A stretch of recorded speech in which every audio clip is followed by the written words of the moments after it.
Kor opened his eyes and didn't recognize the ceiling. Dark beams, the smell of damp straw and something sour. His body wouldn't obey him. Every muscle burned as if it had been chewed and spat out. He tried to raise his arm and couldn't. His fingers twitched, but his arm remained lying there as if it belonged to someone else. Light fell from somewhere to the side, dim, yellow, a candle stub or a splinter of wood. His eyes adjusted slowly. He was lying on something hard, straw beneath his back, a rag instead of a blanket. The cold seeped to his bones. Dalton Reyes tried to take a deeper breath and coughed. His throat was dry, a taste of iron and rot in his mouth. He tried to sit up and the world swayed. The walls swam. Nausea hit his stomach and he fell back onto the straw. A sound came from somewhere nearby. Footsteps, light, cautious. Someone approached. A woman's face leaned over him, thin, prominent cheekbones, eyes dark and empty like someone who had long since given up hope. Her lips were chapped. She whispered something. Her voice was quiet and hoarse. She said he'd been tossing and turning in a fever for 3 days, and she thought he wouldn't come back. A girl was clinging to her skirt, small, so thin that Dalton could see every rib beneath her shirt. Big eyes looked up at him from below. No tears, no expression. The eyes of a child who had forgotten how to cry.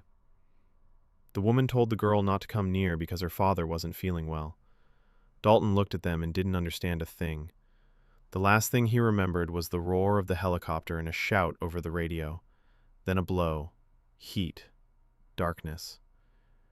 He shielded the team with his body when shrapnel pierced his bulletproof vest. He was definitely dead. He remembered how he died. The cold in his legs crept upward and the sounds faded away. The last thing he heard was someone's voice shouting his call sign. He died. And now he was lying on straw, and a stranger's woman and a stranger's child were looking at him. The memory hit him like a blow. Not his memory, a stranger's. It gushed into his head in a single minute, and he shut his eyes against the pain. Kor. His name is Kor. A hunter, 30 years old. The village of Ashmoor. Wife Mara, daughter Ren, 6 years old. He went into the woods 4 days ago, and 2 men from the neighborhood brought him back, half dead, a laceration on his side. Something from the woods had attacked him on the trail. The body's memory delivered fragments of images, trails, the scent of pine needles and rot, shadows between the trees, a roar in the darkness. Dalton processed the information as intelligence, quickly, without panic. For 12 years, he had been taught to wake up in an unfamiliar place and make do with what he had. A different body, a different world. The Middle Ages, by all accounts. The weapons on the wall were an axe and a knife. No electricity, no running water, no communication. A woman and a child. Hungry. He could see it. Mara's cheeks were sunken. Her collarbones jutted out from under her shirt. Ren stood next to her mother and didn't move. Children in famine zones are always like that. Quiet, saving every movement. Dalton had seen this in 3 countries, and every time the sight was worse than a bullet. He forced himself to sit down. The world swayed again, but he held his ground. The wound on his side burned. Someone had bandaged it with a rag, a dirty one. He looked at Mara. She looked at him warily. He asked if there was water in the house. She nodded and brought a mug, a clay one. The water was murky. He drank. It tasted of earth and something musty. Not bad. It had been worse. He asked if there was any food. Mara looked away. That was her answer. He looked around the room. One room. A hearth. A pot. A shelf on the wall with a couple of bowls. Nothing else. He looked at his daughter. Rin was standing by the wall, staring at him without blinking. He told her everything would be okay. She didn't react. Hungry children don't believe words. They believe in food. Dalton stood up. His legs were shaking. Kor's body was weak, emaciated, but it was alive, and that was what mattered. He took a step toward the door. Mara jerked toward him and said he shouldn't get up. He replied that he needed to go out. She didn't argue. He pushed the door open and stepped outside. The light hit his eyes, gray, dull. The sky was overcast with clouds. The cold air stung his lungs. He stood in the doorway and looked out. The village of Ashmoor lay before him. A dozen or so houses, half of them leaning, a few burnt-out shells, a palisade of sharpened logs all around. The logs were old, rotten at the bottom, gaps in the fence that a dog could crawl through.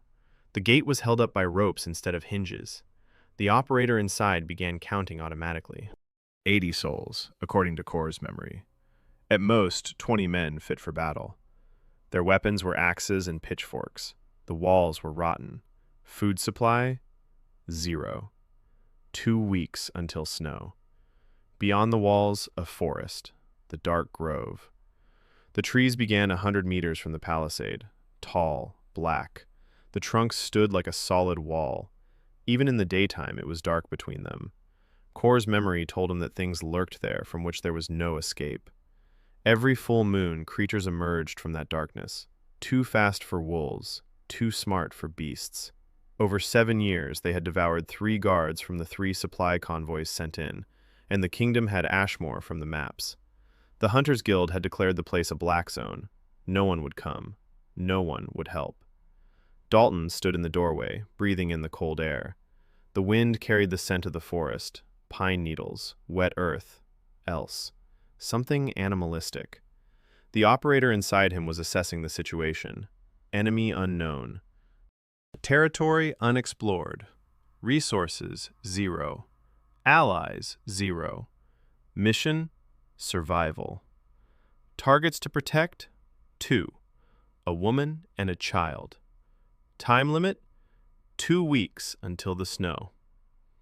He turned around. Through the doorway, he saw Mara. She was standing by the hearth, holding something in her hands. He looked closer. A leather belt. She was going to boil it. He'd seen this before. In besieged cities, people boiled leather when food ran out. That meant things were really bad. Ren sat on the floor by the wall, quiet as a mouse.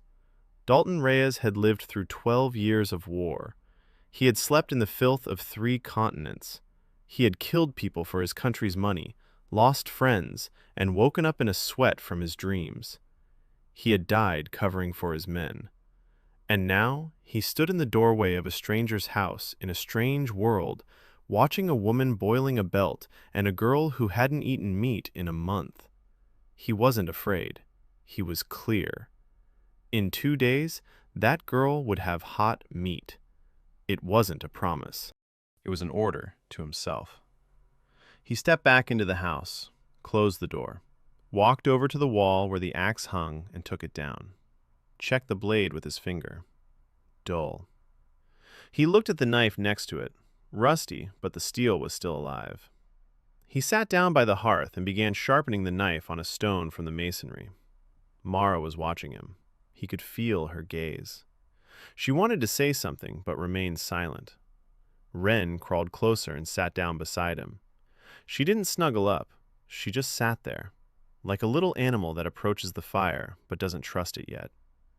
Kor sharpened the on, rhythmically, monotonously, familiar movements. His body remembered how to do it.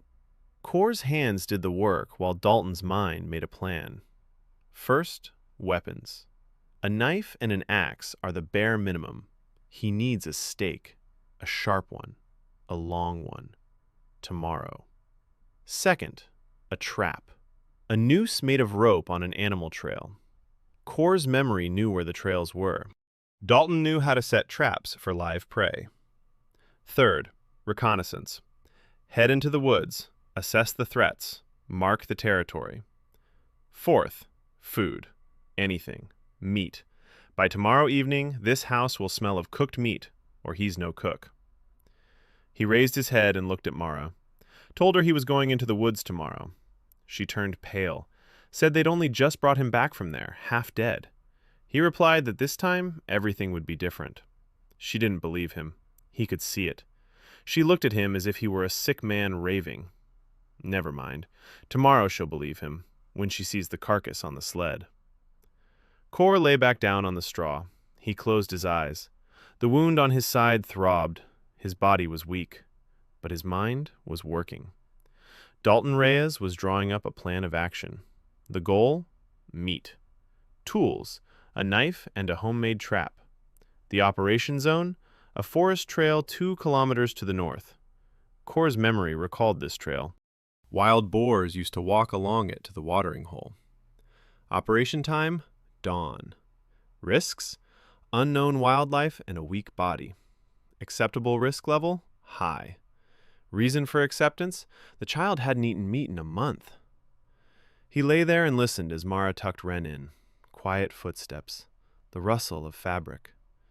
The girl didn't make a sound. Children fall asleep quickly when they're hungry. The body conserves everything. Mara lay down next to him. She didn't snuggle up. She lay on the edge. The habit of a person who hasn't expected warmth from the one next to them in a long time. Core's memory told him why. The local Core had been drinking for the past year. A lot. Whatever he could get his hands on. Moonshine made from roots. Brew. He drank and sat by the wall and didn't go into the forest because he was afraid. Mara had grown accustomed to a husband who had given up. Dalton lay in the darkness and stared at the ceiling. A stranger's body. A stranger's wife. A stranger's child. A stranger's world. But the hunger is real. And the forest beyond the wall is real. And the girl who covers her bowl with her hand because she's afraid it will be taken away is real too. An operator doesn't need to love to protect. An operator needs an order, and he gave that order to himself. Core got up before dawn. Darkness still hung outside the window. His body creaked. Every joint made itself known. The wound on his side had tightened, but it throbbed with a dull ache when he moved. He sat down on the straw and listened. Mara was breathing evenly. Ren lay next to her, curled up in a ball, a small, warm bundle under the rags. He stood up slowly, trying not to make a sound. He put on what he'd found by the door, a jacket made of coarse leather, patched, thin. Not for winter, but better than nothing. The boots were worn out but intact. He took the knife, sharpened yesterday. Now it cut. He tested the blade with his fingernail. Good. He left the axe behind. Heavy. Core's body wouldn't be able to carry it on a long march with an axe. Not now. Instead, he took the rope. He'd found it last night on the nail by the door. Thin, worn, but strong. He coiled it up and tucked it into his belt. Then he pulled a pole out of the corner. Long, straight, leaning against the wall. He sat down by the threshold and began sharpening the end with the knife. Shavings fell onto the dirt floor. The stake was rough, but sharp. That would do. He wasn't going to fight. He was going to hunt. The difference is that a hunter doesn't meet his prey face to face. He waits. He prepares. He strikes when the prey is already dead, but doesn't know it yet. Dalton checked his gear. Knife, rope, stake, a canteen of water. Murky, but drinkable.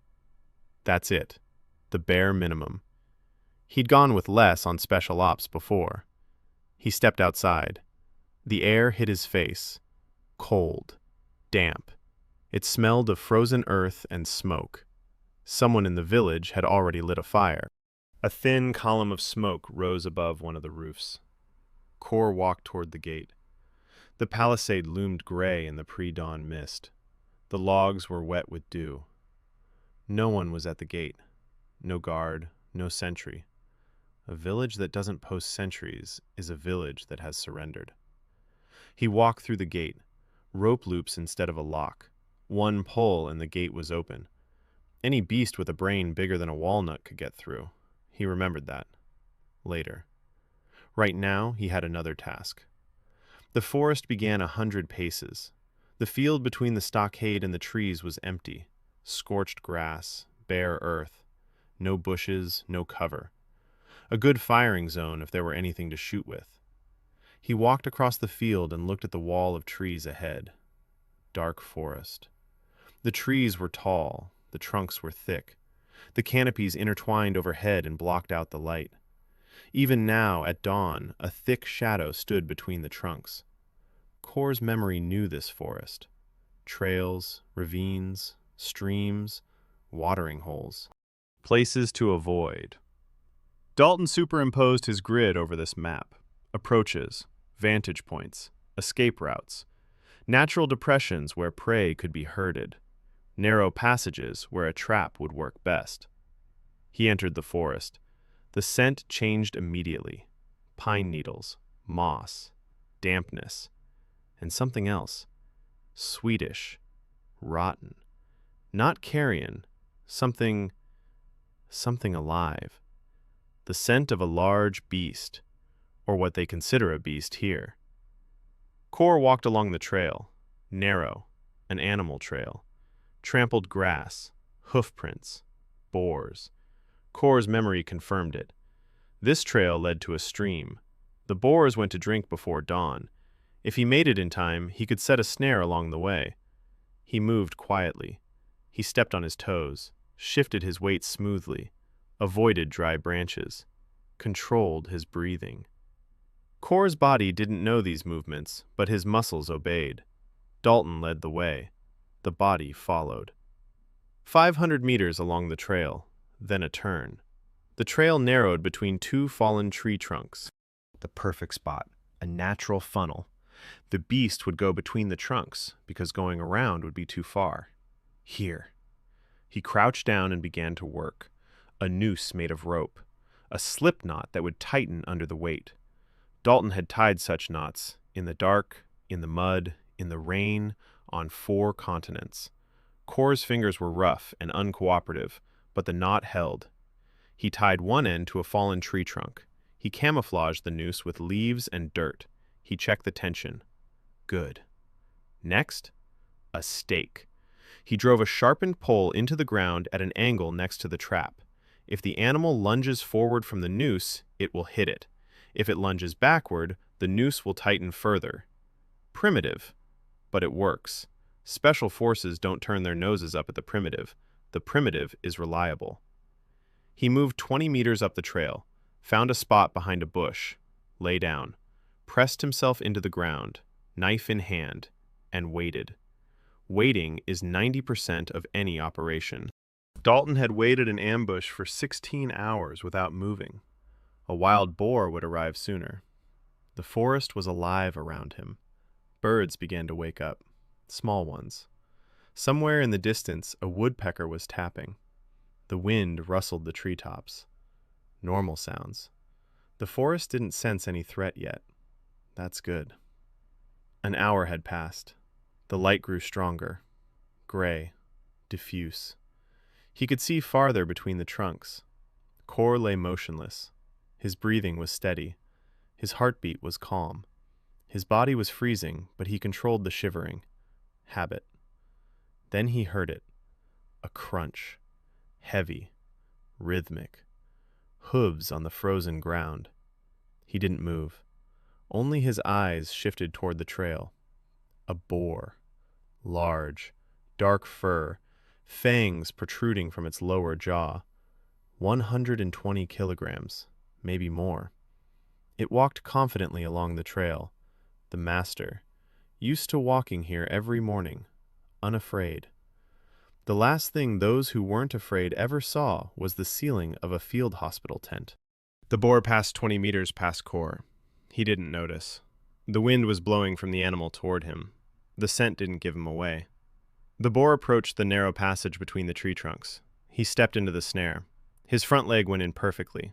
The weight of his body pulled the rope tight. The noose grabbed the leg above the hoof. The boar jerked. It snorted.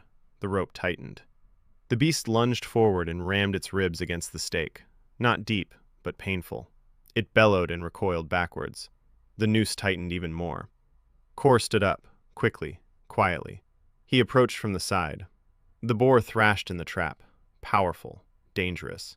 Its tusks could rip through a thigh in a single motion.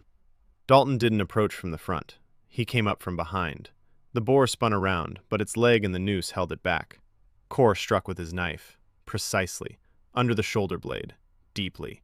The blade pierced the heart. The boar twitched. It wheezed. Its legs buckled. It fell on its side. 2 more gasps. Then silence. Kor stood over the carcass. Steam rose from the wound into the cold air. His hands were covered in blood. The knife was covered in blood. That was fine. He crouched down. He inspected the carcass. A healthy beast, plenty of meat, enough for the family for a week, maybe more. He cut the noose, pulled out the steak, began butchering right there on the spot. The knife was sharp after a good sharpening. The hide was tough, but he managed. Gutted it, took everything edible, liver, heart, kidneys. When you're hungry, there's no such thing as waste. He tied the carcass with a rope and dragged it along the trail. It was heavy. Kor's body wasn't built for that kind of weight. The wound on his side flared up and burned. He dragged on, meter by meter, stopped, breathed, dragged again. The operator knows how to endure. Pain is a signal, not a command. He emerged from the forest 2 hours later. A field, a palisade, a gate. An old man stood by the gate. Thin, hunchbacked, long gray hair, eyes sharp despite his age. He looked at Kor and at the carcass behind him. The old man said nothing. He just looked, for a long time. Then he stepped aside to let him through. Kor dragged the carcass through the gate, down the village street, past the houses. People came out onto their doorsteps. They watched, silently. A woman with 2 children clinging to her skirt, an old woman with an empty pot, a man with sunken cheeks. Everyone was looking at the meat. Kor dragged the carcass to his house, dropped it at the threshold, sat down on the ground, breathing. Sweat ran down his face despite the cold. The door opened. Mara came out. She saw the carcass. She froze. Her mouth opened, but no sound came out. She stood there looking at the dead boar on her doorstep and couldn't believe it. Kor told her to start a fire and put the pot on. She didn't move. He repeated himself. Then she nodded and went inside. He could hear her fiddling by the hearth. Her hands were shaking. He could hear the flint striking. Once, twice, 3 times. A spark flew. The fire caught. Kor butchered the carcass by the house. He carried the best cuts inside. Mara cut the meat. She tossed it into the pot of water. The water came to a boil. The smell spread through the house. The smell of cooking meat. Wren came out of the corner. She stood by the pot and watched. Her eyes were huge. Her nostrils flared. She didn't say a word. She just stood there and waited. Mara took out a bowl. She put the meat in it. She poured in the broth. She set it in front of Wren. The girl sat down on the floor. She picked up a piece of meat with her fingers. She put it in her mouth. She chewed slowly. With her other hand, she covered the bowl. She pressed it close to herself, so no one would take it away. Kor watched this, 6 years old. A 6-year-old child covers her food with her hand because she knows the food could run out at any moment. Mara stood by the wall and turned away. Her shoulders shook. She cried silently, so her daughter wouldn't see. Kor went out into the yard. He stood by the stockade. His hands were covered in boar's blood. His clothes were covered in blood. He stood and looked at the forest. The dark forest stood like a wall, silent, dark. He stood there for 10 minutes. He didn't move. Inside, it was quiet. No rage, no pity, no fear.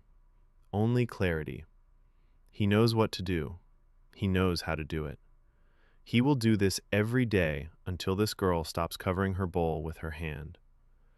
Kor went back inside. He washed his hands in a bucket. He sat down by the hearth. He took a rope and began to weave a new noose. Wren had finished eating. The bowl was empty. The girl sat on the floor, full and warm. Her eyes were closing. She fell asleep right there, curled up on the floor by the hearth. Mara approached. She covered her with a rag. Then she sat down across from Kor. She looked at him. She had to. She asked how he'd done it. He replied that he'd set a trap. She said he'd never set traps before.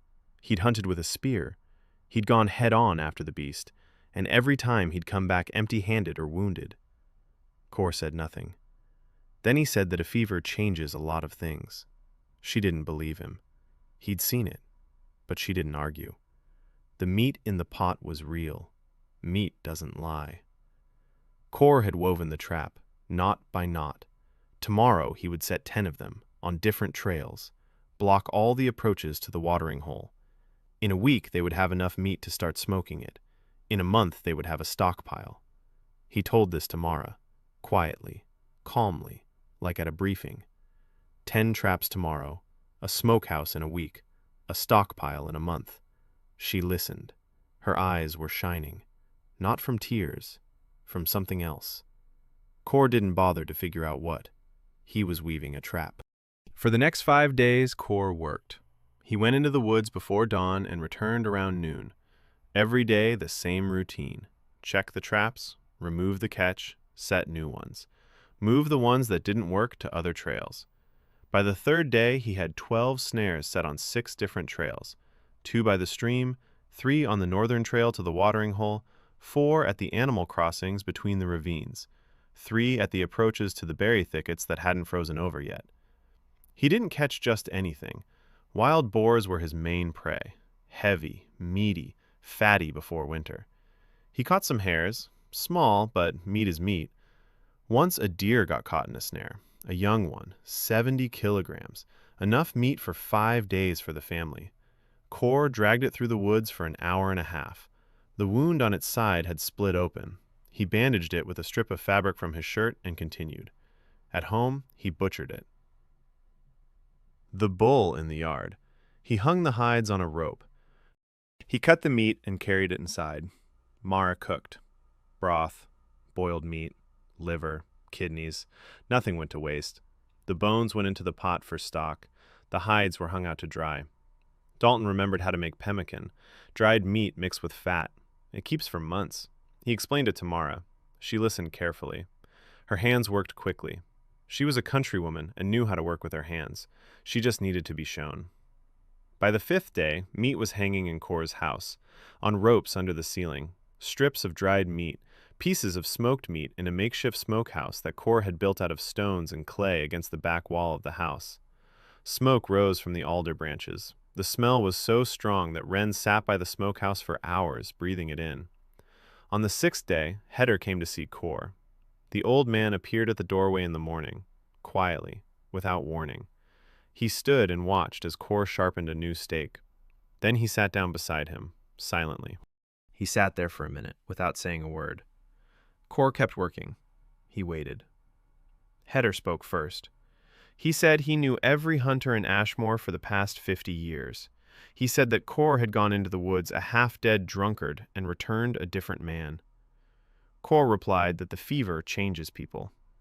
Heder looked at him long and hard and said that fever doesn't teach you how to set traps that no one in these parts has ever seen. Kor said nothing. Heder didn't press the issue. Instead, he said that in the village there were 2 lads with nothing to do but wait for death. Garrick and Tobin, 19 and 17, both fatherless. Their fathers had died in the forest 2 years ago. The boys were strong but dim-witted. No one had taught them anything. Heder said that if Kor really could do what he'd shown over the past week, the boys would be worth training.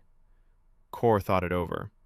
2 fighters, young, untrained, but their bodies are healthy and fierce, the foundation for a squad. In the Special Forces, he trained recruits. He turned country boys into soldiers in 3 months. Here, the task is simpler. Not soldiers, hunters. Ambush tactics, traps, silence, patience. He told Hedar to have the boys come tomorrow at dawn.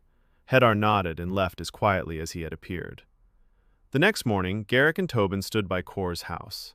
Garrick was taller, broad-shouldered, dark hair, a sullen face, large hands, used to hard work. Tobin was younger, thinner, quick, shifty eyes, nervous. Both looked at Kor with suspicion. They knew the old Kor, a drunk, a loser. Now someone else stood before them, and they could feel it even if they couldn't explain it. Kor didn't make any speeches. He told them to follow him. He led them into the forest. The first lesson was simple. Walk quietly. Garrick plowed through the underbrush like a bull, every step a crunch, every movement a crack. Tobin was slightly better but still made noise. Kor stopped them, demonstrated. foot on the toes. Shift weight smoothly. Look for soft spots. Moss, grass. Avoid dry branches. Control your breathing. The guys tried. They did a poor job. Core made them walk 200 meters along the trail 10 times in a row. By the 5th time, Tobin was starting to get it. By the 10th time, Garrick had stopped snapping every other branch. Progress. Slow, but real. Second lesson. Observation. Core sat them down by the trail and told them to watch. Don't move. Don't speak. Watch and listen. An hour. They sat for an hour. Garrick fidgeted for the first 20 minutes, then quieted down. Tobin froze immediately. A good sign. After an hour, Core asked what they had seen. Garrick saw a bird and a squirrel. Tobin saw a bird, a squirrel, a trail on the path, and a spider on a branch. Core said that 2 hares had passed along the trail during that hour, both within 20 paces. The boys hadn't noticed them. They started looking at Core as if he were a sorcerer. He said it wasn't sorcery, but attention. Lesson 3.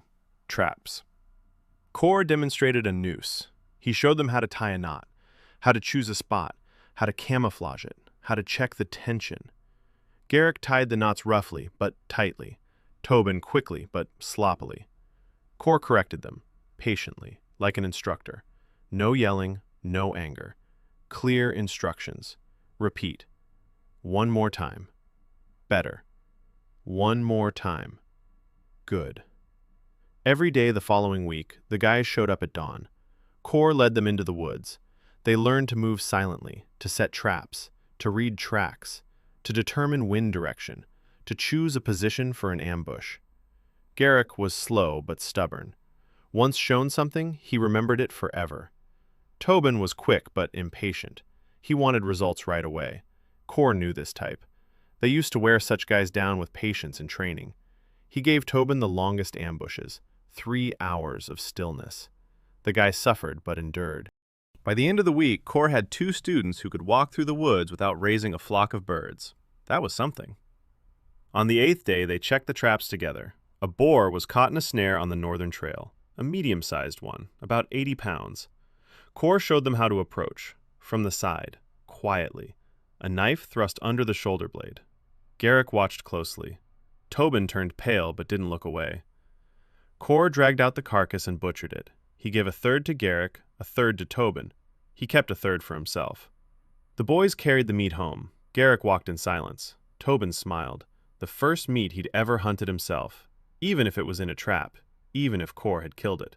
But he'd been part of it. In the village, they were met with stares. 3 hunters with meat. Not 1, 3. That was new. At dinner, Mara told Core that people in the village were talking about him. Some say he's made a deal with the forest spirits. Others said he was a sorcerer. Still others were simply jealous. After all, only his family and the 2 boys had meat. The rest were still eating roots and boiling hides. Core listened. He knew this was a problem. A well-fed person next to a hungry one is a target. Envy kills more silently than a forest beast, but just as surely. He needed to feed the village, not out of kindness, out of strategy. Hungry people are useless. Hungry people are dangerous. Well-fed people work. Well-fed people listen. He decided to expand the operation. More traps, more trails, to teach not 2, but 10. Every trained hunter means meat for 3 more families. In a month, the whole village will have food. In 2 months, there will be a stockpile. The next day, Core gathered the village men at the gate. 11 men showed up. 6 of them were able to go into the forest. The rest were too weak or too old. Core explained it simply. He could teach them to hunt without getting killed. Traps, ambushes, no risk. Meat for their families. Whoever wants to can come tomorrow at dawn. 6 nodded. One man named Tor said that Core just wanted to be in charge. Core replied that he wanted his daughter to survive the winter, and if that meant all the village children had to survive the winter too, so be it. Tor fell silent. From behind them stepped forward the village elder, Bram, a large man with a stern face, 56 years old, a former blacksmith. hands like shovels, tired eyes. He looked at Kor and said that the village had survived 7 years without his traps. Kor replied that the village hadn't survived but had been dying, and that in 2 weeks the snow would fall, and if they didn't start preparing now, only half would survive until spring. Bram clenched his teeth. He knew Kor was right. Everyone knew. But accepting that a drunkard hunter had suddenly become a savior was hard. Kor didn't press the issue. He said that tomorrow he was going into the woods, and whoever wanted to could go with him. He turned and left. Mara was waiting by the door. She had heard the conversation. She said Bram wouldn't forgive him. Kor replied that he didn't need Bram's forgiveness. He needed meat in every home before the snow fell. That evening, Kor sat by the hearth and drew on the ground with a stick. A map. The layout of the traps. Trails. Watering holes. Danger zones. Dalton was drawing up an operational map of the area. Wren crawled over and sat next to him. She looked at the lines on the ground. She asked what it was. Kor said it was the forest. She asked why he was drawing the forest. He said so he'd know where to go and where not to go. She thought for a moment and said that Mom says you can't go into the forest at all. Kor replied that you can go into the forest if you know how.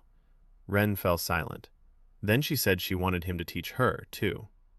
Kor looked at his daughter, 6 years old, skinny, big eyes, serious as an adult. He said that when she got older, he'd teach her. She nodded, seriously, as if they'd made a pact. Mara watched them from the hearth. Kor caught her gaze. There was something in it he hadn't seen before. Not fear, not distrust. Something warm. He looked away and returned to the map. The operator doesn't know how to deal with warmth. The operator knows how to deal with maps. Snow fell on the 10th day. Kor woke up to the silence. The forest beyond the walls was silent. No birds could be heard. He stepped outside and saw a white expanse, a thin layer, the first. Others would follow. 2 days ago, he had set the last batch of traps, 26 snares on 14 trails. 6 men from the village had gone out into the woods with him yesterday and set 10 more of their own. Rough, clumsy, but they worked. Garrick and Tobin set them best of all. They'd already been out in the woods on their own. Not far, not deep, but they'd been out. The first snow changed everything. Tracks in the snow read like a book. That's a plus. But his tracks are visible too. That's a minus. The animals are changing their routes. The trails shift. We need to reconfigure the net. Kor returned to the house. Mara was already up. She was simmering a broth from bones. The scent was faint but warm. Wren was asleep, wrapped in hides. Boar hides. Mara had tanned them over the past week. She has skilled hands. The leather turned out rough but warm. Kor told Mara he was leaving for a long time, until evening. He needed to check all the traps after the snow and reset them. She nodded. She didn't argue. In 10 days, she'd gotten used to it. Her husband went into the woods and came back with meat. A new order. Strange, but effective. Kor went out. Garrick and Tobin were waiting at the gate, silently, knives and spears in their hands. They already knew. Snow meant work. 3 hunters entered the woods. Snow on the branches. Silence. The world had turned black and white. Dark trunks. White ground. The first trap on the southern trail. Empty. But a track nearby. Large. Kor crouched down. He looked. Not a boar. Not a deer. Something else. A paw print. 4 toes. Long claws, pressed deep into the snow. A heavy beast. A memory flickered in Kor's mind. He knew that track. A night stalker. That's what they called them in the village, creatures that came out on the full moon. But the full moon was still 8 days away, and the track was fresh. Kor looked at Garrick. He saw the track too. He turned pale. Tobin stood nearby, confused. Kor pointed to the prints. He explained quietly that this was no ordinary beast. Tobin looked at the tracks, then at the forest around them. His hand tightened around the knife. Good. Fear is a normal reaction. It's bad when there's no fear. Kor made his decision quickly. They wouldn't follow that track. Not now. Not the three of them. Not with knives. He wasn't here for heroics. He was here for meat. They skirted the southern sector and headed toward the northern trails. 3 out of 5 traps had worked. 2 hares and a boar. A good day. Kor showed the guys how to gut the game on the spot so they'd have less weight to carry. Garrick handled the knife with confidence. Tobin still grimaced at the sight of the entrails, but his hands didn't shake. Progress. On the way back, Kor took a detour. He went to the western edge of the forest. The trees were sparser here. The light filtered through more strongly. An old oak stood in the clearing. Huge. A trunk 3 arms width around. The ground beneath it was trampled. Not by animals. By people. Kor's memory knew this place. Heder used to come here. He gathered herbs. Something grew here that wasn't found anywhere else. Kor remembered the place. Later. They returned to the village by noon. They divided the meat. 1/3 for the boys' families, 1/3 for Kor. 1/3 for the communal pot that Mara was cooking for those who were completely weakened, the elderly and children without parents. There were 4 such children in the village, orphans. 3 boys and a girl. The oldest was 10, the youngest was 4. Their parents had died, some in the forest, some from illness, some from starvation. Old woman Nella looked after them, but she could barely walk herself. Kor had noticed them on the first day, skinny shadows by the wall of the house, empty eyes, just like wrens before the meat. He started bringing them food on the 3rd day. Not much, bones with meat, broth, offal, whatever the family didn't finish. Mara didn't argue. She silently added a portion to the pot. After lunch, Kor went to see Heder. The old man lived on the edge of the village. The house was small, sturdy. The walls were plastered with clay, clean, dry. Bundles of dried herbs hung on the walls. The smell was bitter and sharp. Heder sat by the fire, sorting through some roots. Kor sat down across from him. He asked about the creatures, straight out, no beating around the bush. What they were, where they came from, how many there were. Heder looked at him for a long time. Then he began to speak. He explained that the forest hadn't always been like this. 30 years ago, the Dark Grove was an ordinary forest. Dangerous, but ordinary. Wolves, bears, boars. Hunters would go out and come back. Then, 7 years ago, something changed.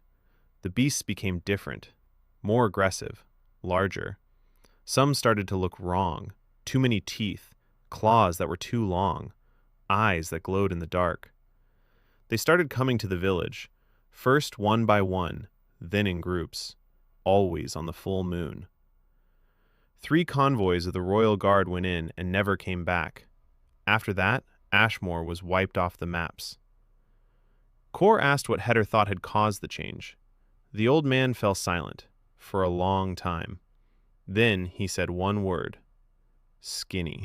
Kor asked what that was. Heder said it was a legend. Or maybe not. Old hunters used to say that deep in the forest there is a place where no beast goes. A dead zone. No birds, no insects, the stench of rot that comes from nothing visible. And something lives there. Something ancient. Something was in the forest long before the village. It slept. And 7 years ago, it woke up. And the forest went mad. Kor listened. He filtered. Legends are intelligence mixed with garbage. The task is to separate fact from fear. Fact 1. 7 years ago, the fauna changed. Fact 2. The changes are coming from the depths of the forest. Fact 3. There is a specific area that even the mutated beasts avoid.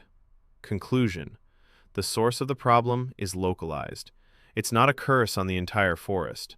It's something specific in a specific place. And the specific can be found. And what is found can be killed. Not now. Later. First, winter. First, food. First, defense. Kor thanked Heder and left. On his way home, he stopped at the palisade. He examined it. Rotten logs at the bottom. Gaps. Warped sections. This isn't a wall. It's an illusion of a wall. Any creature bigger than a dog will get through. He began to calculate. The village perimeter is about 400 meters. The palisade runs the entire length, but 1/3 of it is in a state of disrepair. It needs to be reinforced. A moat is needed, at least a shallow one, a meter and a half. That would be enough to slow the creature down as it approaches. Signal traps are needed. Tripwires with a noise element. Cans with stones on a rope. Primitive, but it works. The creature snags the rope. The cans clatter. The village wakes up. Time to prepare. He stood by the wall and saw everything that needed to be done. A defensive plan unfolded in his mind. Echeloned, 3 lines. The first, the ditch and the signal tripwires. The second, the palisade, reinforced and patched up. The third, riflemen's positions behind the stockade. Archers. There are bows in the village, bad ones, but there are some. Garrick used to shoot a bow. Kor's memory recalled that Garrick used to hunt with his father as a child. His father taught him to shoot. That's the foundation. You can build on it. Kor came home. Mara was feeding Ren. The girl ate slowly, but she no longer covered the bowl with her hand. Progress. Small. Huge. Kor sat down by the hearth. He took out a piece of charcoal and began drawing on a piece of leather. A map of the village. The perimeter. Positions. Mara asked what it was. He said it was a defense plan. She asked against whom. He said against whatever comes out of the forest in 8 days on the full moon. Mara froze. Full moon. Every resident of Ashmoor knew what that word meant. Every full moon, someone died. Every full moon, the village locked itself in its homes and prayed. And every full moon, the prayers didn't help. Kor said that this time would be different. Mara looked at him. She wanted to believe. She couldn't. 7 years of fear aren't erased by 10 days of meat. Kor understood that. He wasn't asking for faith. He was asking for 8 days. The next morning, he gathered Garrick and Tobin and 6 men who were learning to hunt. 8 men. Kor explained the situation. The full moon was in a week. The creatures will come. It's been that way for 7 years.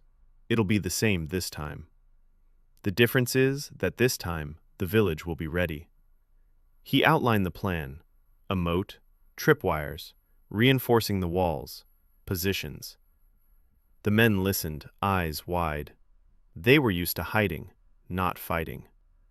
Kor said that hiding doesn't work anymore. Every full moon, people, so hiding doesn't protect them. He proposes another way. Prepare the terrain. Slow the creatures down. Meet them not in houses behind flimsy doors, but on the walls behind a moat and traps. Garrick was the first to nod, then Tobin, then the rest. Not everyone with conviction, but they all nodded. Work began that very day. Everyone dug the moat. Men, women, teenagers. The frozen ground was hard to break. Pickaxes and shovels dulled quickly. Kor showed them how to use wedges, how to loosen the soil, how to throw the dirt toward the village to build a rampart. Garrick worked for 2, silently, stubbornly. Tobin darted between the groups and helped where he could. The moat grew slowly. On the first day, they dug 30 meters. Not deep, knee-deep, not much. But it was a start. At the same time, Kor was setting up tripwires. A rope stretched between stakes 20 meters from the ditch. On the rope, every 3 meters, bundles of dry branches and stones wrapped in rags. The creature touches the rope. The branches crack. The stones clatter. A signal. Bram arrived on the second day of work. He stood and looked at the ditch, at the people digging the frozen earth, at Kor, the commander. His face was stony. He walked up to Kor and said that he was leading the village to its doom, that the creatures would sense the trench and come back angrier, that you shouldn't anger the forest. Kor looked at him and asked how many people had died over the course of 7 full moons. Bram didn't answer. Kor said 23. Kor's memory held every name. 23 people in 7 years. Men, women, and children. He asked Bram if the strategy of hiding and praying had worked. Bram was silent. Kor said that if Bram didn't want to dig, he didn't have to. but he shouldn't get in the way of those who want to live. Bram left, heavy, angry, but silent. That evening, Kor sat at home. Ren was asleep. Mara was mending clothes. Silence. The fire crackled. Kor looked at his hands. Calloused, scraped, dirty. Kor's hands. A body he hadn't chosen. A life he didn't ask for. A family that wasn't his. Or maybe it was already his. He didn't know. Dalton Reyes died protecting strangers on orders from strangers. Kor lives protecting his own people by his own choice. The difference is enormous. Mara looked up from her sewing. She looked at him. She said he had changed. Kor asked in what way. She said that before he used to sit in the evenings and drink and be silent and not look her in the eye. And now he sits and thinks and makes plans and looks as if he sees something others cannot see. Kor said it was the fever. Mara shook her head. She said it wasn't the fever. Something had happened to him during those 3 days when he was tossing and turning in a delirium. Something had gone, and something had come. Kor said nothing. She was right. The broken drunk had gone. The operator had come. But it was impossible to explain. Mara didn't press the issue. She went back to her sewing. Then she said quietly that whatever the reason, she was glad he'd come back this way. Kor heard her. He didn't answer. He picked up a piece of leather with a map and continued marking positions for the archers. 6 days until the full moon. The trench was growing. Slowly. The frozen ground wouldn't give in without a fight. Every meter cost hours of work. Kor divided the men into 2 shifts. The morning shift dug the trench. The evening shift reinforced the palisade. Rotten logs were replaced with fresh ones cut at the edge of the forest. Not deep, the forest. Kor forbade anyone from going deeper than 100 meters from the edge. Not now. After the full moon. Garrick was chopping down trees. The axe in his hands sang. The guy was built for hard work. The trunks fell one after another. Tobin trimmed and sharpened the tops. The other men hauled the logs to the stockade and dug them in. In 4 days, they replaced 12 sections. They closed the largest gaps. The stockade began to look like a wall rather than a fence. By the 4th day, the moat stretched 120 meters, half a meter deep, a meter wide. Not enough for a real defense. But this isn't a fortification, it's a delay. The creature runs into the moat, stumbles, loses a second. A second is enough time for an archer on the wall. Kor placed stakes at the bottom of the ditch, sharpened, short. The beast won't die from them, but they'll pierce its paw. A wounded beast is slower. A slow beast is a dead beast. On the 5th day, Kor set to work on the archers. There were 7 bows in the village, 3 in working order, 4 falling. Kor inspected each one. He selected the 3 best. He tightened the bowstrings. He checked the arrows. The tips were blunt. He sharpened each one. 12 arrows. Not enough. He made 20 more from straight branches, without metal tips. The burnt ends sharpened with a knife. Useless against a human. Against a creature at a distance of 20 paces, they might be enough to slow it down. Garrick was the best shot. Kor tested him.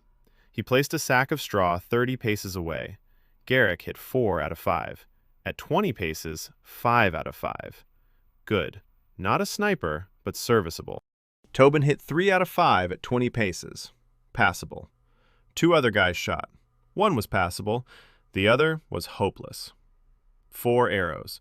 12 standard arrows. 20 homemade ones. A defensive line at 400 meters. The operator in Kor's head did the math, and he didn't like the result. Tight. Very tight. But there was no choice. On the 6th day, Kor went into the forest alone. No guys, no hunters. Early. Still dark. He was following the tracks of the creature he'd seen 4 days ago. The tracks were old. Snow had covered them. But Kor found others, fresh ones. The same paw. 4 toes, long claws.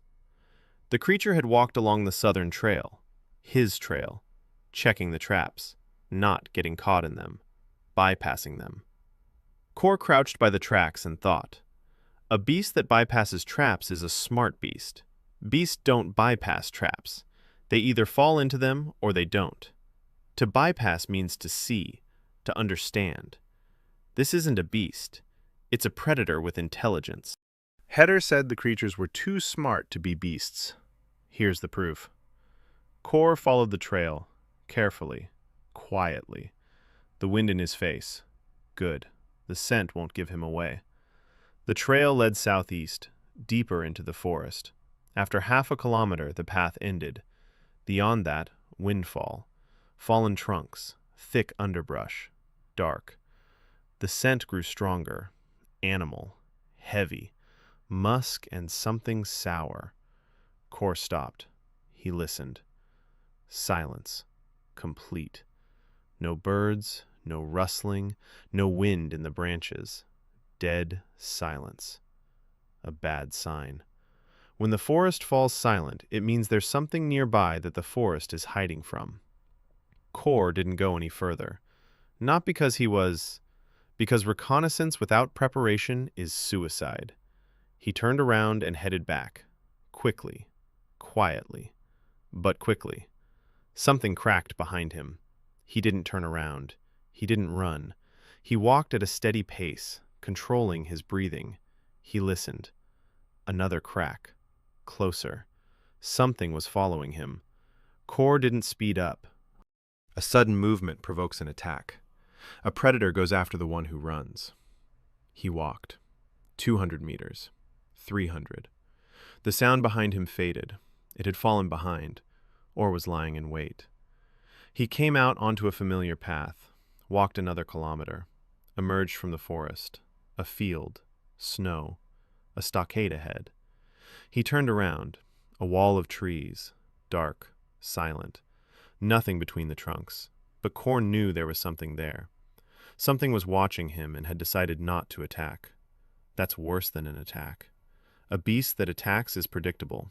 A beast that watches and waits is truly dangerous. He returned to the village and went to Heder. He told him what he'd seen. Tracks. A creature that bypasses traps. Something that had been following him. Dead silence in the forest. Heder listened in silence. Then he said that before every full moon, they come out early. Scouts. Watching. Checking. Looking for weak spots. Kor asked who they were.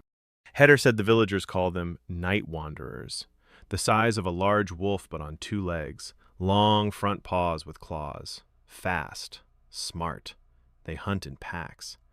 On a full moon, a pack comes. 5 or 6, sometimes more. Kor asked if anything larger had ever come. Heder said that 3 years ago, one had come. One. Huge. It tore down a section of the palisade and dragged off 2 people. Nothing larger has come since. Kor made a mental note. Night wanderers. A pack of 5 or 6. Bipedal. Claws. Fast. Smart. Pack tactics. The size of a large wolf. Something bigger once every few years. He returned to the defenses. 2 days until the full moon. A 150-meter moat, not around the entire village, only on the southern side, where they always came from. Kor's memory and Heder's stories matched. The beasts came from the south, from the depths of the Bora. Kor focused the defense on the southern sector. The palisade is strongest there. The moat is deepest. Tripwires in 3 rows. Stakes in the moat. Positions for archers on the wall. 4 points. 10 meters between them. Each archer covers his own sector. Garrick in the central position. The best archer in the center. Tobin on the right. 2 men on the flanks. Kor at the bottom. At the gate. With a spear he made from a pole and a knife tied on with a leather strap. Rough, but the blade holds and strikes. He ran drills. Once. In the evening. In the dark. Because the beasts come at night. The archers took their positions. Kor walked the perimeter. Checked. Adjusted.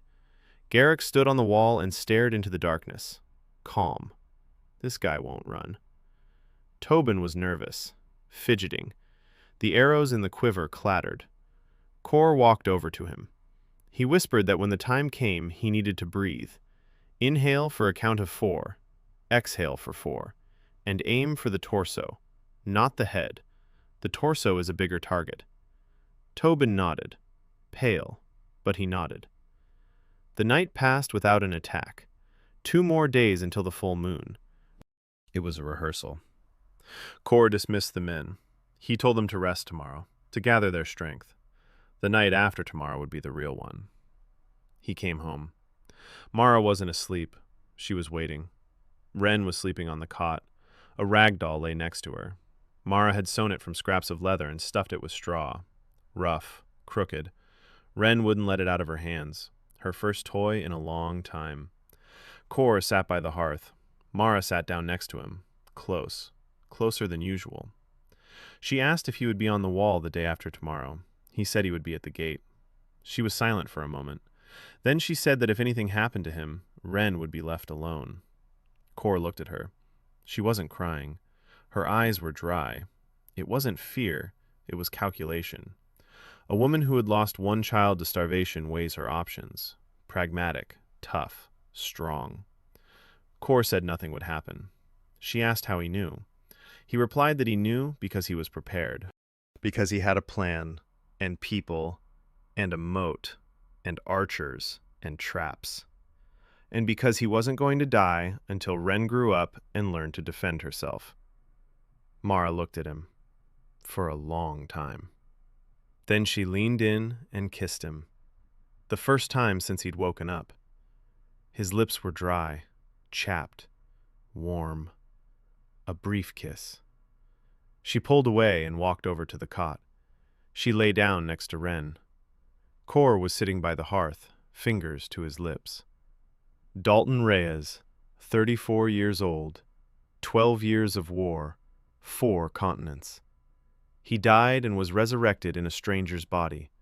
He kills boars and digs trenches and teaches boys to shoot with crooked bows. He has a wife who just kissed him and a daughter who sleeps hugging a rag doll. And the night after tomorrow, monsters will come to his house. He picked up his spear, checked the knife's attachment, twirled it in his hands. The balance is off, heavy at the tip, but it cuts. He sharpened the blade with a stone, rhythmically, monotonously, preparing for the operation. In 2 days, he would find out if everything he had built was worth anything at all. Kor spent the day before the full moon checking everything. He walked the entire perimeter, every meter of the moat, every tripwire, every stake, every section of the palisade. He adjusted them, tightened them, replaced any slackened rope. He added 2 rows of tripwires at the southeast corner where the approach from the forest was closest. Then he walked around the firing positions. He laid out arrows at each one, 5 standard ones, 7 homemade ones, a reserve. Next to each position, I stuck a torch, unlit. I'll need the fire to see, and so they can see me.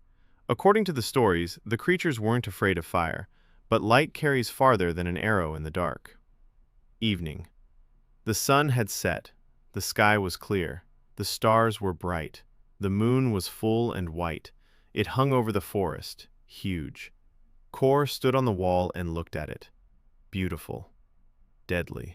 Somewhere in the forest, something is rising now and heading toward the village. Because the moon called. Or because something deep in the forest drove them here. He climbed down, walked past the fighters. Garrick is in position, bow in his hands. His face is calm, rock solid. This guy's got what it takes. Tobin was nearby, pale but in position. His hands weren't shaking. He's got what it takes. 2 men in the flanking positions, scared, but holding their ground. 4 torches burned on the wall. The light fell on the snow in front of the moat. Visibility 30 meters. Beyond that, darkness and the forest. Kor stood by the gate, spear in his hands. Nearby, an axe stuck in a log, a backup weapon. He waited. The village behind him was silent.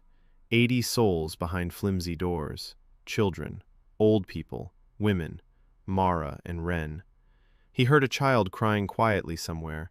Another child, not Ren. Ren doesn't cry. An hour passed.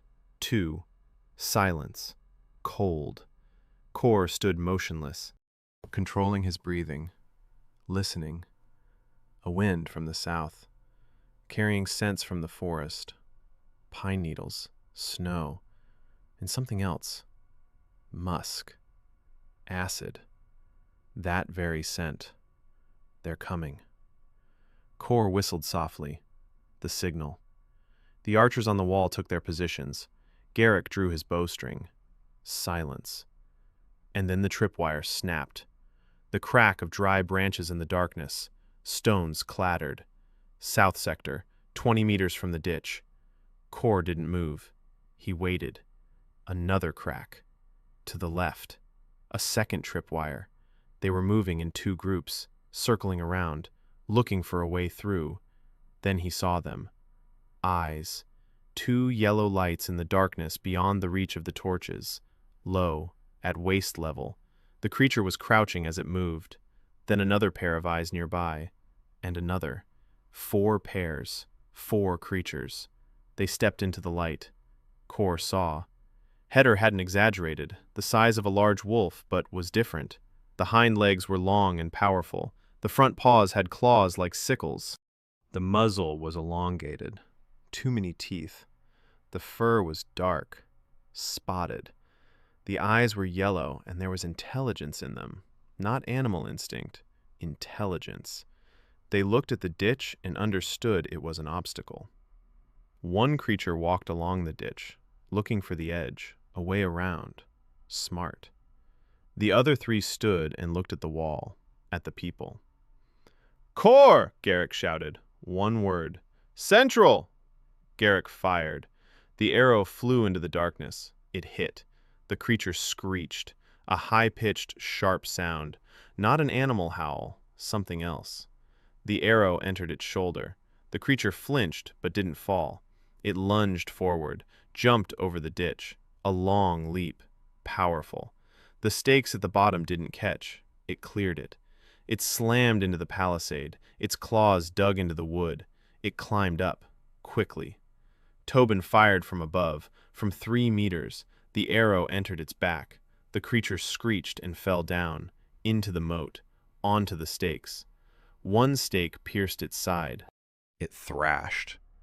Kor approached the edge of the moat. He thrust his spear down from above, into the neck. The creature twitched and went still. 1. The second and third burst out simultaneously, from both sides, the right flank and the center. The man on the right flank fired, missed. His hands were shaking. He fired again, hit the paw. The creature didn't slow down. It leaped over the ditch, crashed into the palisade. The logs cracked. The section is new. It's holding. The creature tore at the wood with its claws. Splinters flew. Garrick shifted his aim, fired, hit the side. The creature snarled, bounced back. A third creature came in from the left flank. There's no ditch there. Kor hadn't managed to extend the ditch to the western side yet. It slammed into the old palisade. Rotten logs cracked. One fell out. A hole. The creature crawled inside. Kor ran. Along the wall, 20 meters. The creature had squeezed halfway through the gap. Its head and front paws were inside. The hind ones were outside. Kor struck with his spear. In the face. The tip pierced its eye.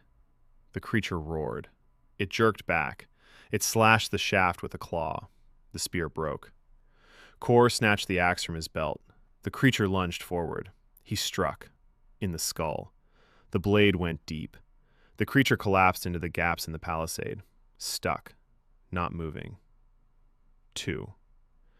He turned. The second creature by the central wall retreated. 3 arrows in its body. Garrick had shot accurately. It was backing toward the forest. It was limping. Kor shouted not to pursue it. A wounded creature in the dark is a trap. The fourth one. The one that had been circling the moat. Kor scanned the area with his eyes. He didn't see it. Silence. Then a scream. To the right. From the east side. A woman's scream from the house. The creature had circled the entire village. It had found a gap in the eastern palisade. Kor ran, down the village street, in the darkness, an axe in his hand. A house on the eastern side. The door was torn off its hinges. A crash inside. A scream. Kor burst through the doorway. Darkness, the smell of blood and musk. The creature was inside. It darted into a corner, yellow eyes, glowing. Kor didn't think. His body acted on its own. He threw the axe. Not at the creature, at the wall nearby. A crash. The creature flinched at the sound. Instinct. Distracted for a split second. Kor leaped forward, grabbed a stool from the floor, slammed it into the creature's face. The wood splintered. The creature looked its head, stunned. Kor picked up the axe and struck, twice, the neck. The creature fell, twitched, went still. 3. A woman was sitting in the corner of the house. She was holding 2 children close to her, blood on her arm, a scratch, not deep. Kor told her not to move. He went outside.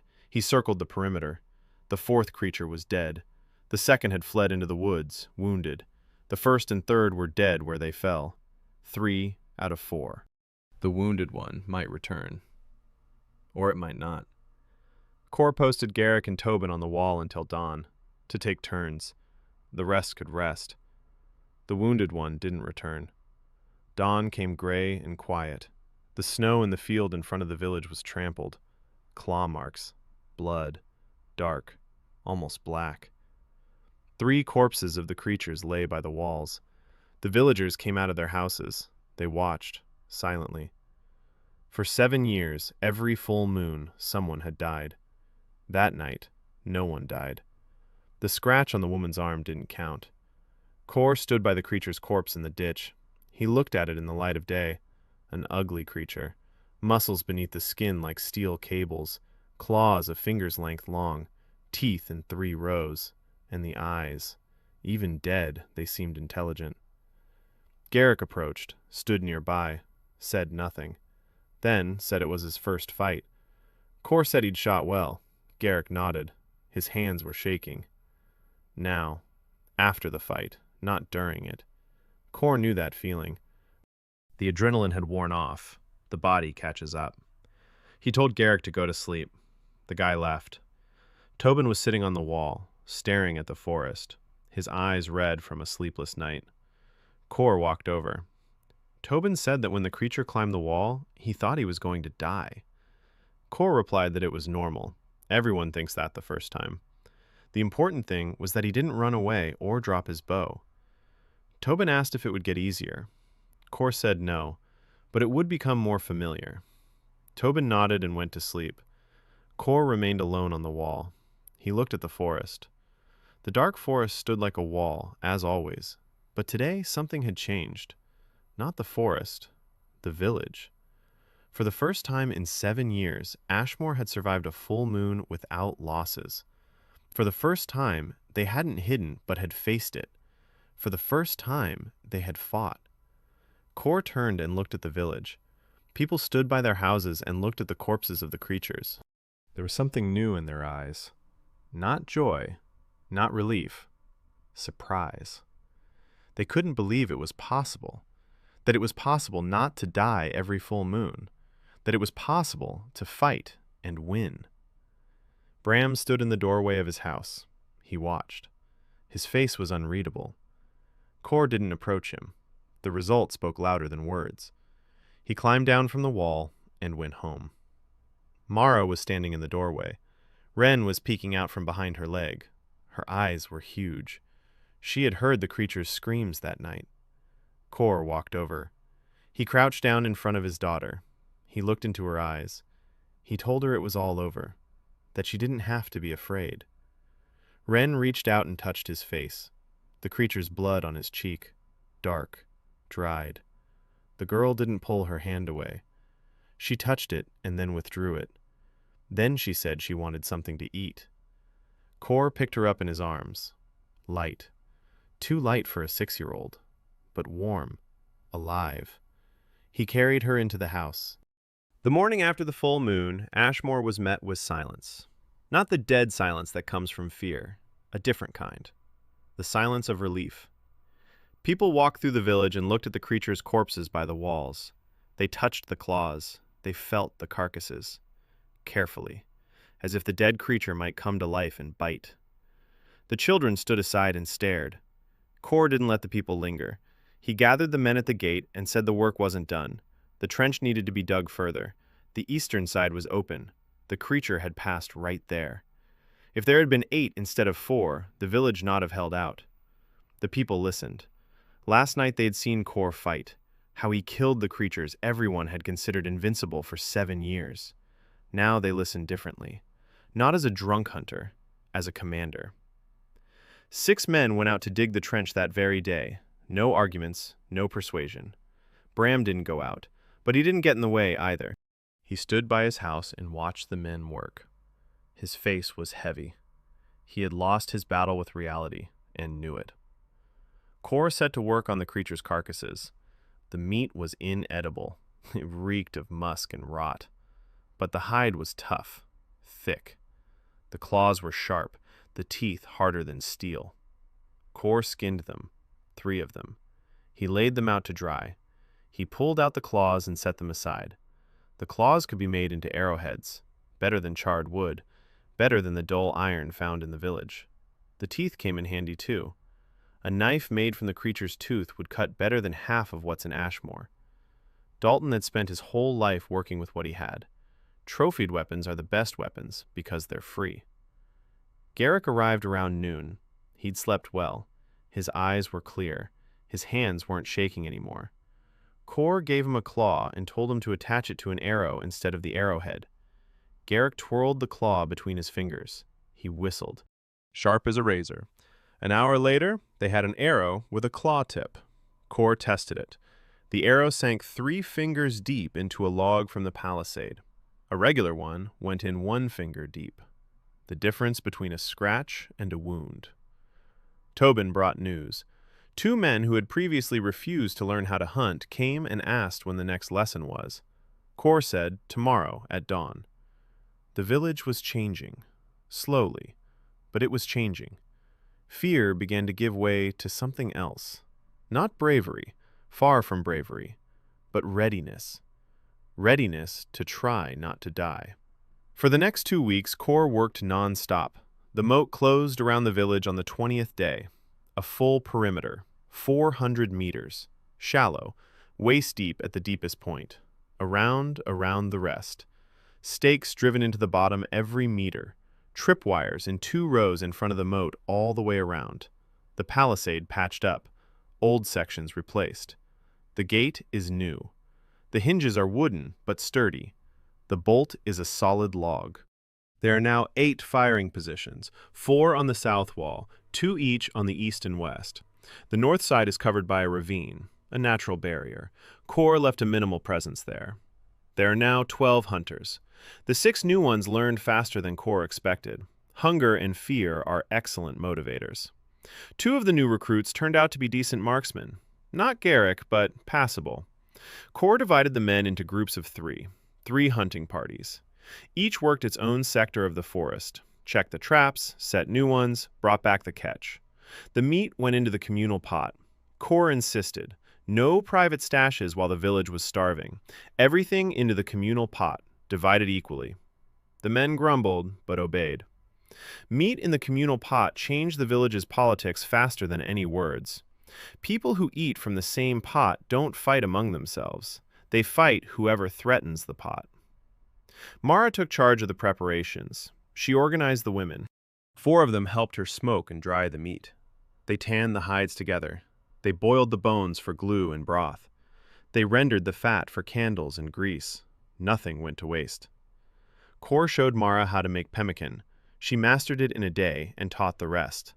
By the end of the 2nd week, Kor's pantry was hung with bundles of smoked meat, strips of dried meat, pots of rendered fat, a stockpile, a real stockpile. Mara entered the pantry in the evening. Kor heard her stop. She stood there for a long time. Then she whispered that they had food, and that right now they had food for the winter. Kor followed her in. She was sitting on the floor, back against the wall, hands on her knees, crying.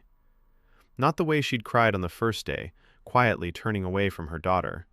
Different. Openly. Loudly. To everyone. A year ago she lost her son, her youngest. Hunger took him. The memory came to Kor suddenly. A boy, 2 years old. His name was Fen. He died in the winter. He just stopped eating one morning. Mara fed him whatever she could, but there was nothing to feed him. For 3 days he lay there staring at the ceiling. On the 4th, he closed his eyes. Kor didn't know that. Dalton didn't know. Her body's memory brought up an image. A small body wrapped in rags. Mara on her knees by the threshold. Kor standing nearby with a bottle. Drunk. Useless. Dalton stood in the pantry and watched the woman crying on the floor because she was seeing food for the first time in a year. The operator was used to loss, to other people's pain, to blood and corpses. He'd seen things that drive people mad and kept going because the mission wouldn't wait. But there was no mission here. There was a woman who'd lost a child and was now crying because another child wouldn't die, and Kor didn't know what to do. He sat down next to her, on the cold floor. He put his hand on her shoulder, silently. She cried for a long time. He sat next to her and held her shoulder. Then she quieted down, wiped her face, looked at him, said that Fen had died because Kor couldn't bring food. She wasn't blaming him. She stated it as a fact. Then she said that Ren would live because now he could, and she asked what had happened to him, what had changed. Kor answered the only thing he could. He said that he had died back then while hunting, died and came back, and what had come back decided that no more children in this house would die of hunger. Mara looked at him. She didn't understand, or perhaps she understood it in her own way. She nodded. She stood up. She wiped her hands on her skirt and went to feed Ren his dinner. Kor stayed in the pantry. He sat on the floor. He looked at the bundles of meat hanging above his head. Fen. A boy he had never seen, whose father drank and couldn't provide food, whose mother boiled leather straps. In his past life, Dalton Reyes had fought for people he didn't know, killed on orders he didn't understand, died for a group that might not even remember his name. And here, a boy had died because his father didn't have the strength to bring home meat. Kor stood up. He left the pantry. He left the house. He walked over to Heder. The old man was sitting by the house, whittling a stick. Kor asked where Fen's grave was. Heder pointed. Beyond the village. The northern slope beyond the ravine. A small mound. A stone on top. No inscription. Kor stood by the grave of another man's son and said nothing. Snow fell on the stone. Fine. Prickly. He didn't know what to say to the dead boy. He wasn't his father. He had taken his father's place. He fed his mother and sister the meat that the real Kor couldn't provide. He stood there for a long time. Then he said one sentence aloud. He said he would work it off. He turned and walked back to the village. By the end of the first month, Ashmoor looked different. The moat and palisade gave the impression of a border. Not just a fence, but a line of defense. Tripwires covered the approaches on all sides. Hunting parties went out every day and returned with meat. Not always a lot, but every day. The cauldron in the center of the village was constantly boiling. The children began to run. Not fast, but to run. Before, they sat by the walls and conserved their strength. Now they ate twice a day, and their bodies began to remember what childhood was like. Ren changed the most. She followed Kor like a shadow. In the morning, she saw him off to the gate. In the evening, she met him. She no longer covered her bowl with her hand. She began to talk. Not much, but words appeared. She asked about the forest, about traps, about animals. Kor answered, briefly, simply. She listened intently, as if she were memorizing every word. One morning she went out into the yard with a rope in her hands and tried to tie a noose. Her hands were small, her fingers were weak. The knot didn't work. She tried again, and again. Kor stood in the doorway and watched. He didn't help. He waited. On the 4th try, she tied something vaguely a slipknot. She lifted her head and looked at her father. She didn't smile, but there was something new in her eyes. Pride. Small, fragile, the first in a long time.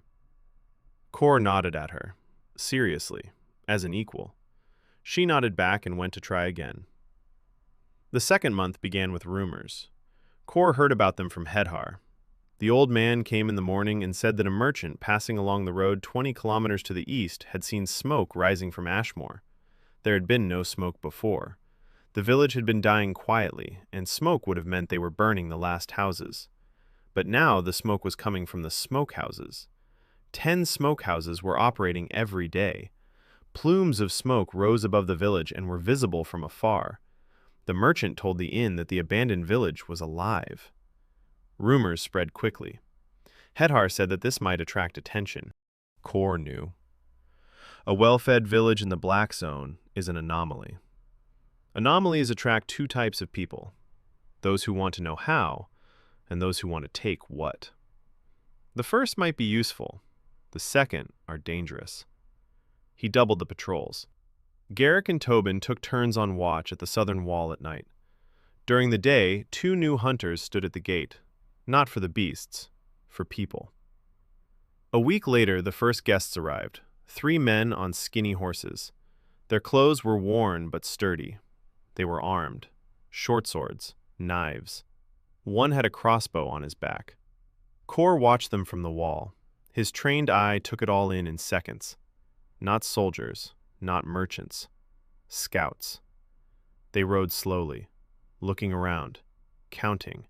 Houses, people, smoke, walls, the moat. One of them noticed the moat and said something to the others. They stopped 100 meters from the gate.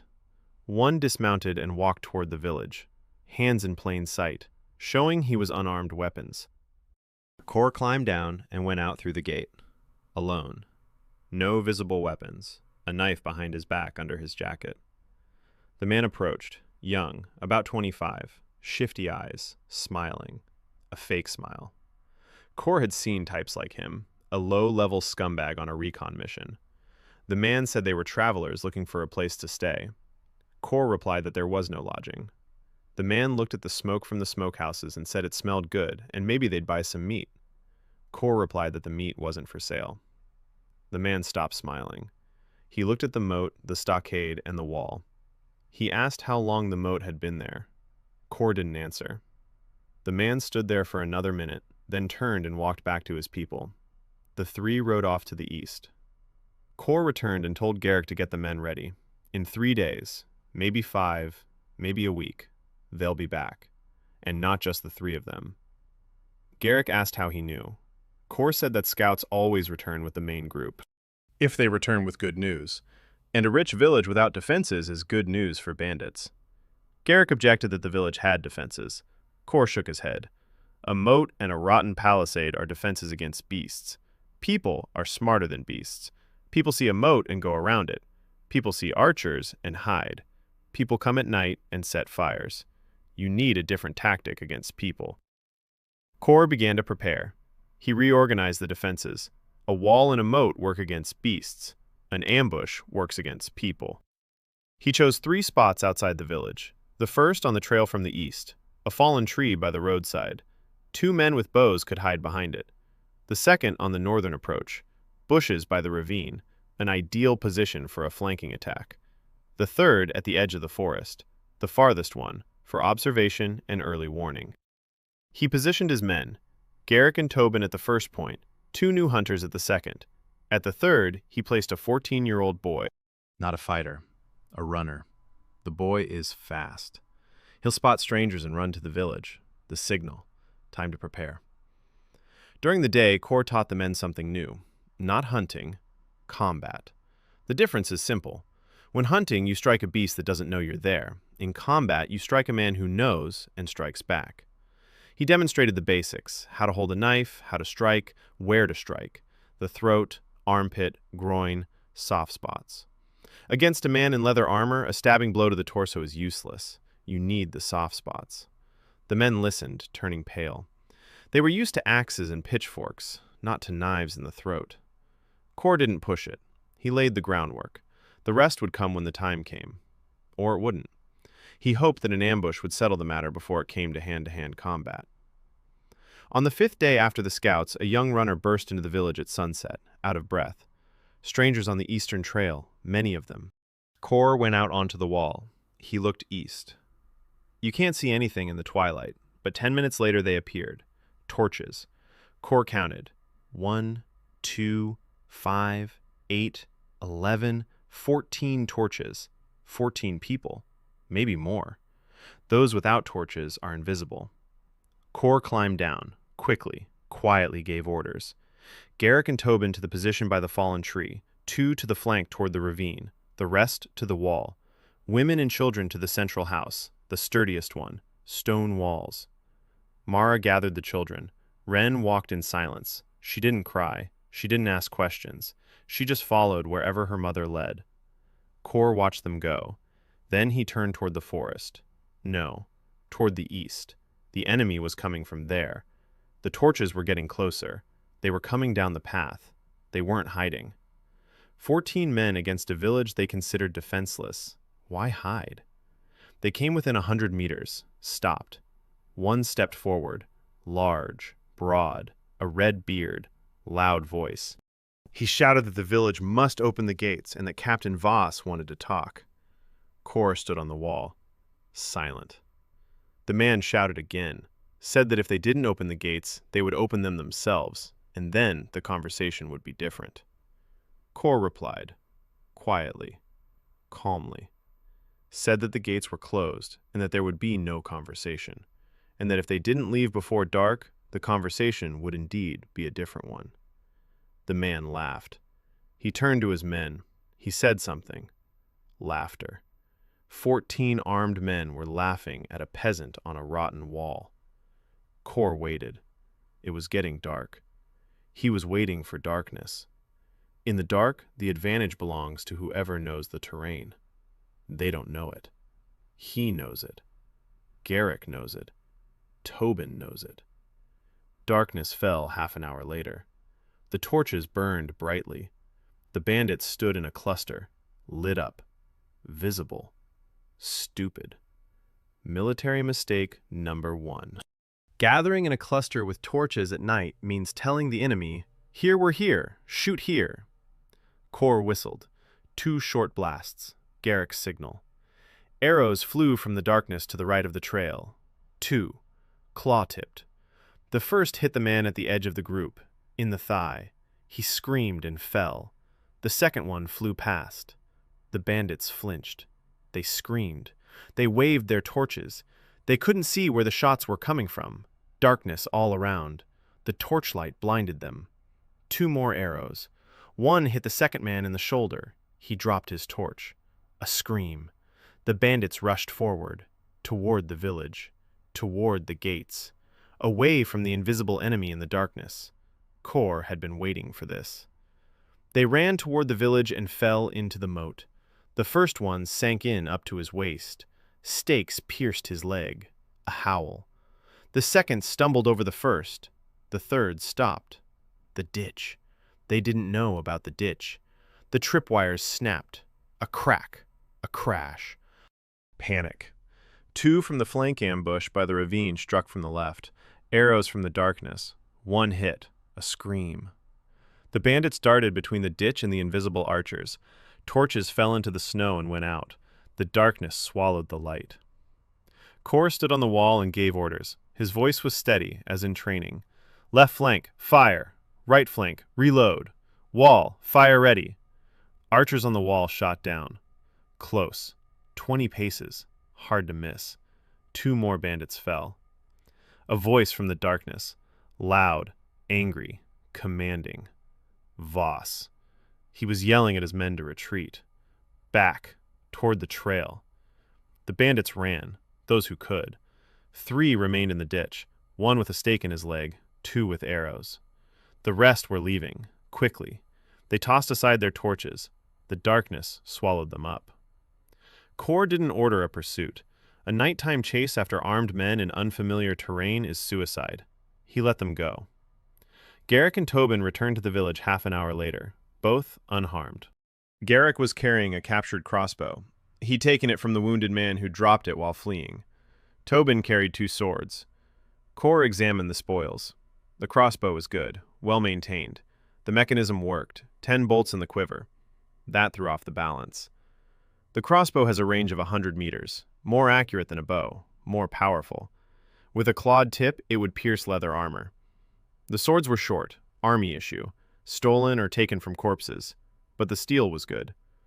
Kor distributed the weapons, the crossbow to Garrick. The guy would get the hang of it.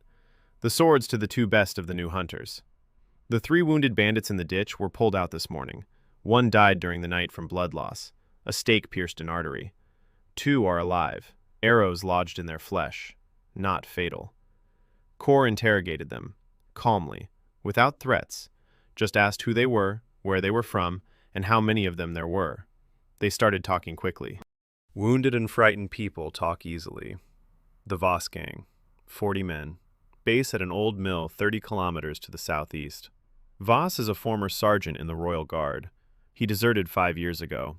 He gathered a gang of the same sort. They control the area. 3 villages pay tribute. Whoever doesn't pay gets burned. They found Ashmoor by the smoke and rumors. Thought it would be easy pickings. They were wrong. Kor asked if Voss would return. The bandit looked at him and said that Voss doesn't forgive.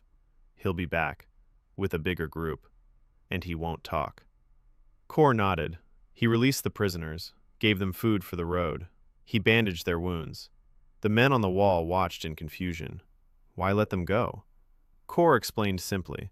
2 wounded men who will return to camp and tell them the village is putting up a fight is better than 2 dead men. The dead are silent. The living tell stories.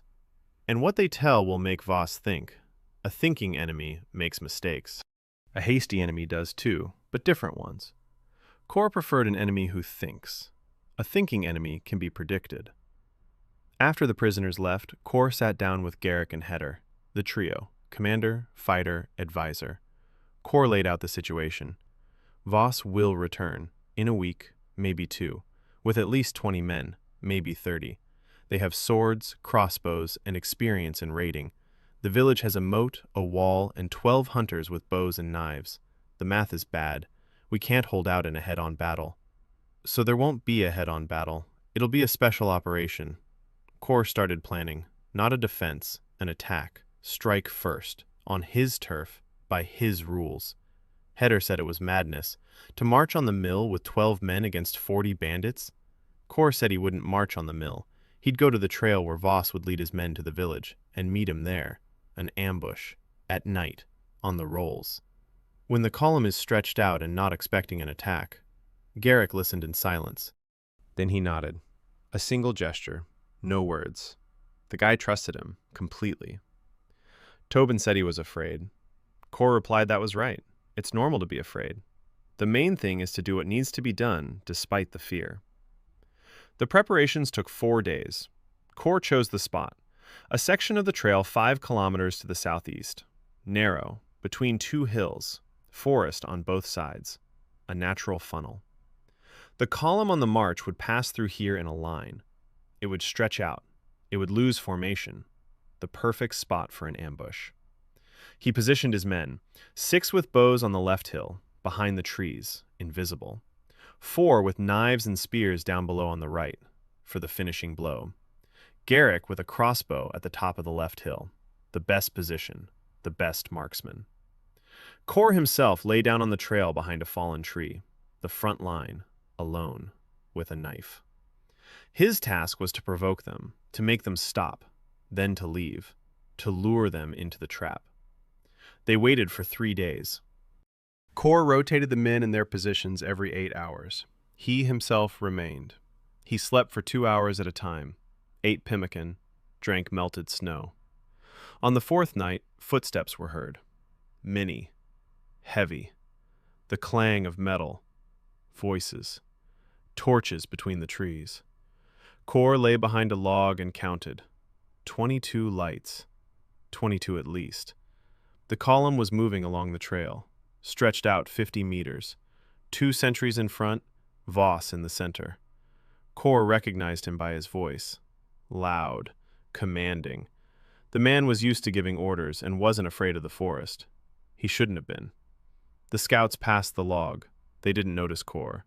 He lay motionless, snow on his back, dark clothing, invisible. The scouts passed. The main group entered the hollow. Kor stood up, quietly. He stepped onto the trail behind the last of them. He whistled, loudly. One long whistle, a signal. Arrows struck from the hill on the left, 6 at once. The darkness erupted with screams. Torches flashed. People fell. A crossbow bolt with a claw tip struck the center of the column. Someone collapsed. Garrick reloaded and fired again. 4 seconds between shots. Good. Kor ran back along the path, toward the village, past the crater. To the left, the archers continued to fire. The bandits rushed to the right, into the forest, away from the arrows. 4 men with spears were waiting for them there. A short, brutal fight in the darkness. Screams, crunching, moans. Kor didn't see it. He heard it. He took up a position behind the second log and waited. Voss was shouting orders, regrouping, experienced. He quickly realized it was an ambush and gave the order to retreat. The bandits began to retreat along the trail, back, away from the crater. Kor didn't pursue. He let them go. He didn't want a massacre. He wanted results. He got results. In the morning, 6 bodies lay on the trail. 14 had left. Some were wounded. 6 out of 22. Losses any bandit would feel. The villagers lost 1. A man with a spear had been struck in the arm by a sword, a deep cut. Kor stitched up the wound. Field medicine, a bone needle, a sinew thread. Painful, but the man would live and keep his arm. Kor gathered the spoils: 4 swords, crossbow, leather breastplates, knives, ropes, flasks, silver coins in pouches. Not many, but for a village that hadn't seen money in 7 years, it was a fortune. He distributed the weapons. Now Ashmoor had 3 crossbows and 6 swords. 12 hunters were better armed than half the village militias in the kingdom. Kor returned to the village a victor. He didn't feel like a victor. 6 corpses on the trail. People, not beasts. Bandits, but people. Dalton had been killing people for 12 years. Every time it was part of the job. Here, too. But here he killed to protect Ren and Mara and the 80 souls behind the stockade. A difference. A big one. After the rout on the trail, Voss didn't return. Not in a week, not in 2. Kor didn't let his guard down. He knew how people like Voss operated. A sergeant who deserted and assembled a gang is a man of pride and patience. He licks his wounds, gathers strength, seeks allies, and strikes when the enemy lets its guard down. Kor won't let his guard down, but he had time, and he used it. The 3rd month. Winter was in full force. Snow up to the knees, a bitter frost. The river had frozen over. The forest had fallen silent. No creatures in sight. 6 weeks have passed since the full moon. The next one is in 2 weeks. Kor was preparing for both fronts, against the beasts and against the people, simultaneously. Hunting parties worked every day. 3 groups of 3, each in its own sector. Traps were set throughout the southern and eastern forest, a net of 40 loops. The catch was steady. 2 or 3 boars a week, hares, sometimes a deer. They smoked, dried, and salted the meat. Heder found the salt. He led Kor to an outcrop of rock on the western edge of the forest. White crystals on the stones. Not pure salt, with impurities, but it's good enough for salting. Kor broke off as much as he could carry and sent Garrick and Tobin back for the rest. Salt changed everything. With salt, meat keeps for months. With salt, you can build real stockpiles. With salt, you can trade. Kor thought about trading. Not now. In the spring, when the roads open. Hides, smoked meat, salt. Ashmoor has things to offer, and things to buy. Iron, tools, cloth, seeds, grain. Everything that had been missing for 7 years. But that's spring. Now is winter. Now is survival. Kor had reorganized village life. Not alone, with Mara. She turned out to be a born organizer. When Kor gave her resources, she turned a bunch of hungry women into a working collective. Meat was processed at the central site. Hides were tanned in a separate shed. Bones were boiled for glue. The tendons were dried for thread and bowstrings. Mara and 3 women sewed winter clothes from boar hides, rough but warm. Every child in the village received a fur coat. Small, smelly, but warm. The children stopped freezing. Kor looked at Mara and saw someone he hadn't noticed before. Not an emaciated woman with lifeless eyes. A rear area commander. A woman who knew how to distribute every piece of meat and every scrap of leather so there would be enough for everyone. She did it quietly, without shouting, without arguments. The women obeyed her because she worked harder than anyone else. She was the first to start, the last to finish. Her hands were calloused, her back wouldn't straighten by evening, but her eyes burned. For the first time in years, she had something to work with, and she worked. Kor caught himself staring at her, not as an operator on a protection assignment, differently, as a man looking at a woman. In 12 years of war, Dalton Reyes hadn't had time to start a family. There had been women, brief encounters between operations, no one steady, no time, no point. An operator lives from mission to mission, and then dies. Now he has a wife, a real one, not his, someone else's man. A man who drank and couldn't provide for his family. A man she had stopped loving long before the fever. Kor took his place, took it and began doing what the other man couldn't. And Mara looked at him the way she had never looked at her husband. One evening, she sat by the hearth mending his jacket, silently, intently. Ren was asleep, quietly. Kor came in from the cold, sat down beside her. She shifted closer, shoulder to shoulder. Kor froze. Dalton froze inside. A simple touch, shoulder to shoulder, and something stirred inside him. Something the operator didn't know, or had forgotten, or had never had. Warmth, not from the fire, from the person next to him. Mara kept sewing. She didn't move her shoulder. Kor didn't move his. They sat like that until the fire burned out. Then they lay down, next to each other, closer than before.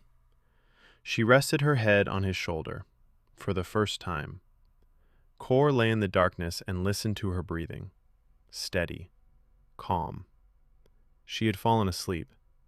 She trusted him enough to fall asleep next to him. For a woman who had lived next to a drunkard for a year, this was more than a kiss. Kor didn't sleep. He thought about how he was a stranger in this body, about the fact that Mara doesn't know who he is, about the fact that if she finds out, she'll break. Or maybe she won't. He didn't know. He decided he wouldn't tell her, not because he's afraid, because it won't change anything. Dalton is dead. Kor is alive. Mara loves Kor, the new Kor who emerged from the fever. And this Kor will be the one she loves. He'll earn his place, every day, every piece of meat, every monster slain, every morning when Ren wakes up full and warm. He'll earn it. The second full moon came in 2 weeks. Kor was ready. The moat was reinforced.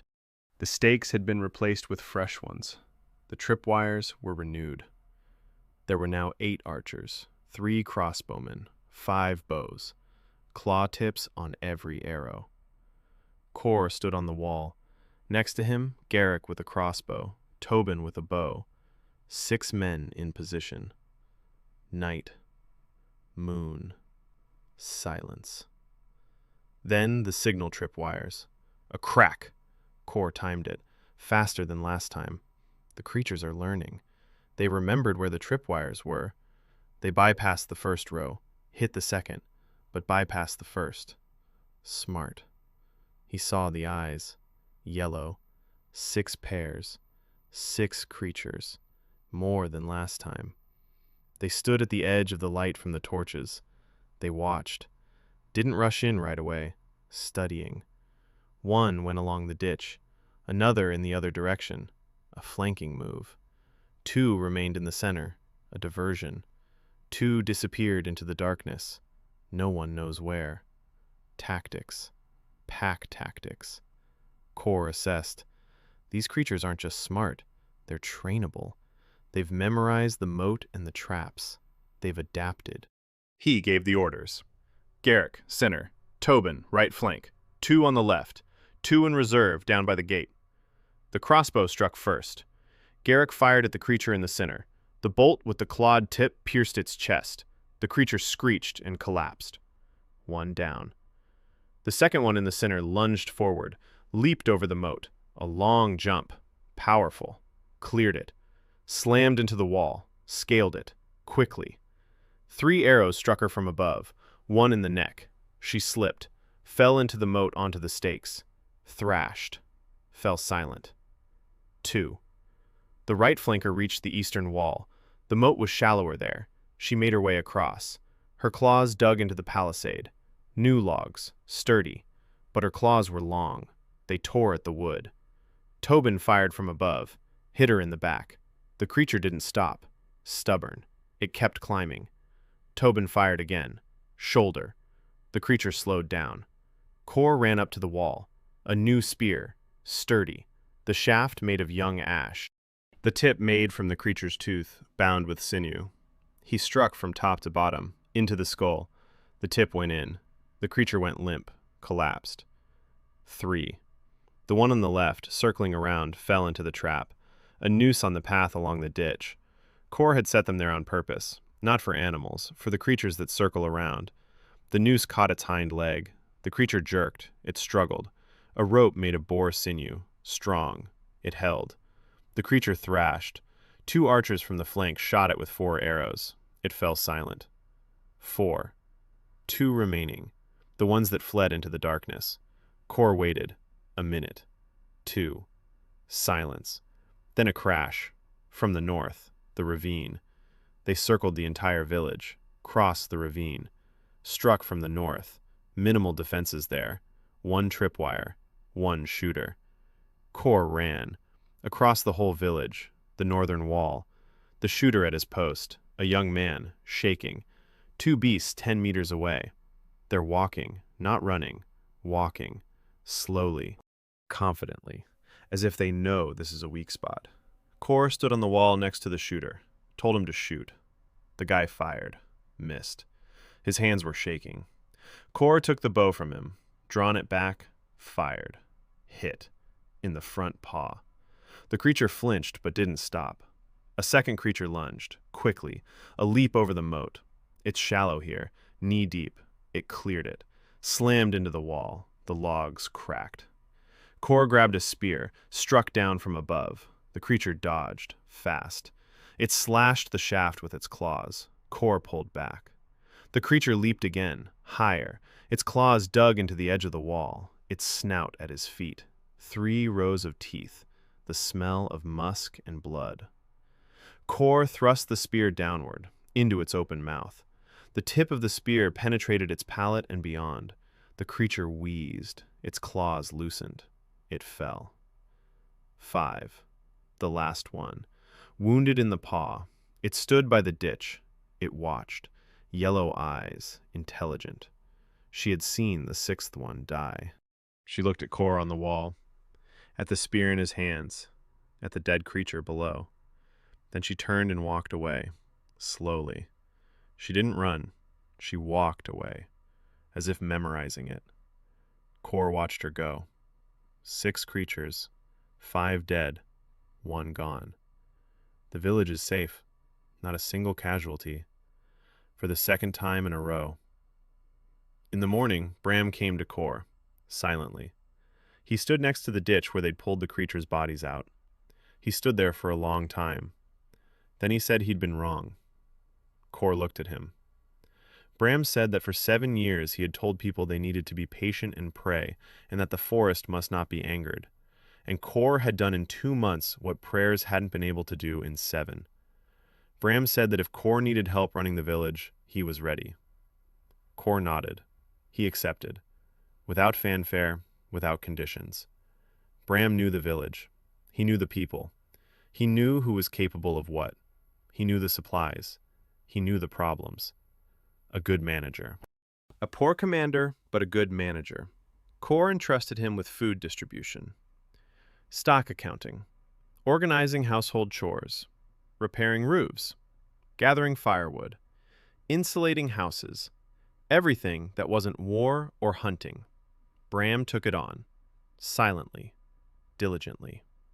The blacksmith's hands worked from dawn till dusk. A week later, roofs were being repaired. The houses were insulated with clay and moss.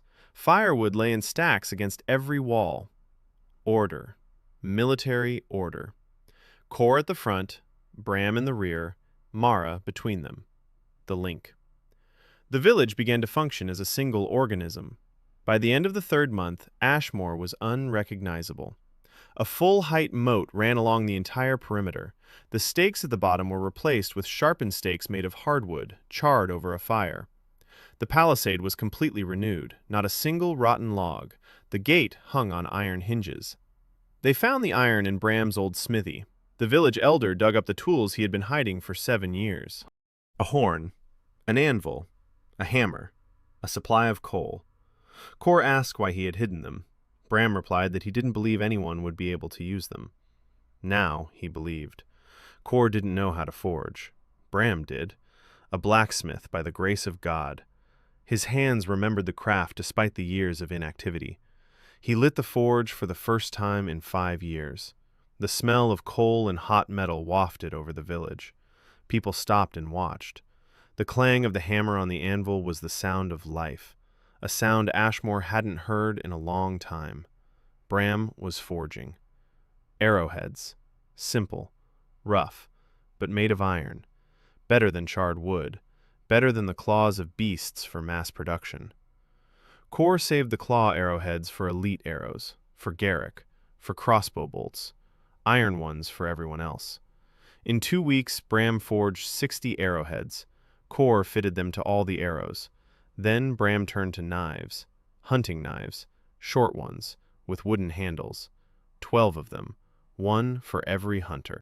Then axes, 4 new ones, properly balanced. Kor checked. Good work. The axe flew straight, cut deep. The village's arsenal grew with each passing day. 3 crossbows, 8 bows, 6 captured swords, 12 knives, 4 axes, 60 iron-tipped arrows, 20 bolts. For a village of 80 souls, this is an arsenal. Not an army, but an arsenal. Kor assigned roles to the men. The 12 hunters form the core of the fighting force. 6 of them are archers. 3 are crossbowmen. 3 are infantry with swords and spears. Garrick is the commander of the archery group. Tobin is the commander of the infantry. The rest of the village men are the militia, axes and pitchforks, the last line of defense. Women and children are to be evacuated.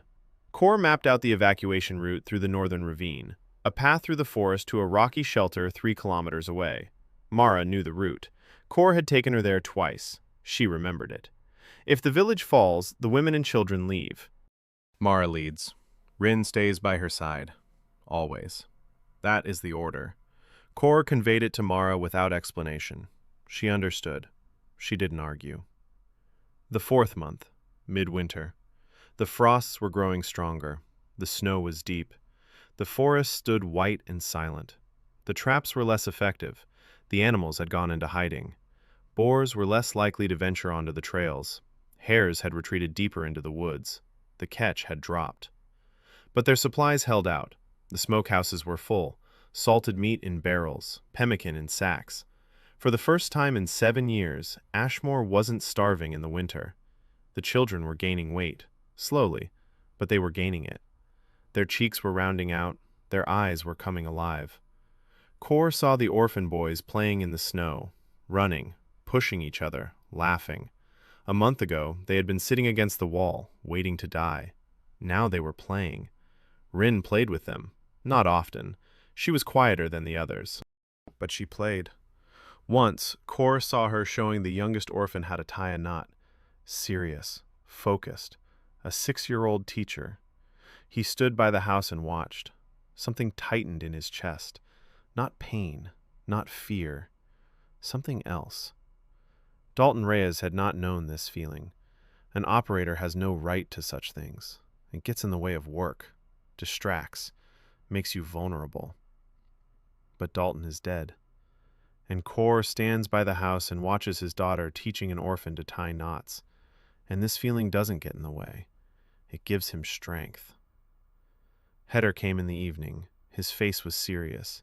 He said they needed to talk about the forest. Kor sat down with him by the hearth. Heder told him. He had gone to the western oak. He was gathering bark. And he noticed tracks. Not from animals. Different ones. Big ones. Deep. Solitary. 2-meter strides. Claws unlike those of the night prowlers. Longer. Thinner. Like needles. And the smell. Not musk. Something else. Sweet and rotten.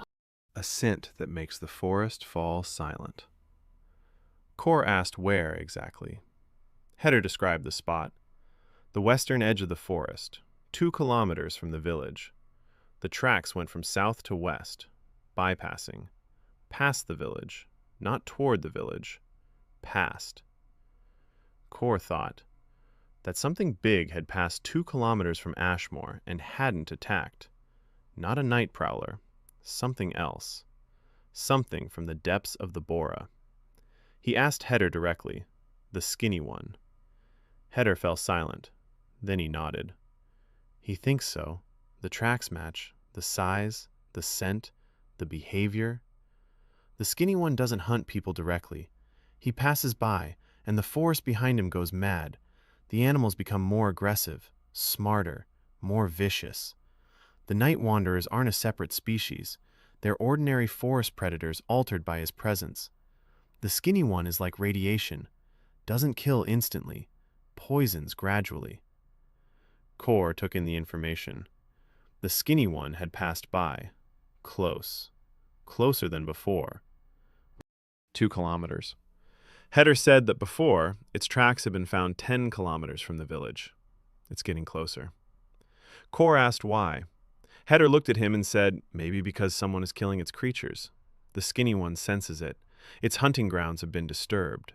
The prey that was supposed to feed its minions is dying in traps. The village that was supposed to die and become carrion for the forest is suddenly surviving and fighting back. The skinny one has come to look at the anomaly. Kor sat by the hearth and thought. An anomaly. He is the anomaly. A special forces operator in the body of a medieval hunter. A man who kills beasts with traps and tactics in a world where everyone wages war with brute force. Of course Skinny noticed. He's smart. Heder said that Skinny is smarter than any beast. Kor replied that this is good. Heder didn't understand. Kor explained. A stupid enemy is unpredictable. A smart enemy is logical. A logical one can be outwitted. One who's outwitted can be outmaneuvered. For 12 years, Dalton hunted the smartest game on the planet. People. Field commanders, terrorists, scouts, people who hid and killed and thought they wouldn't be found.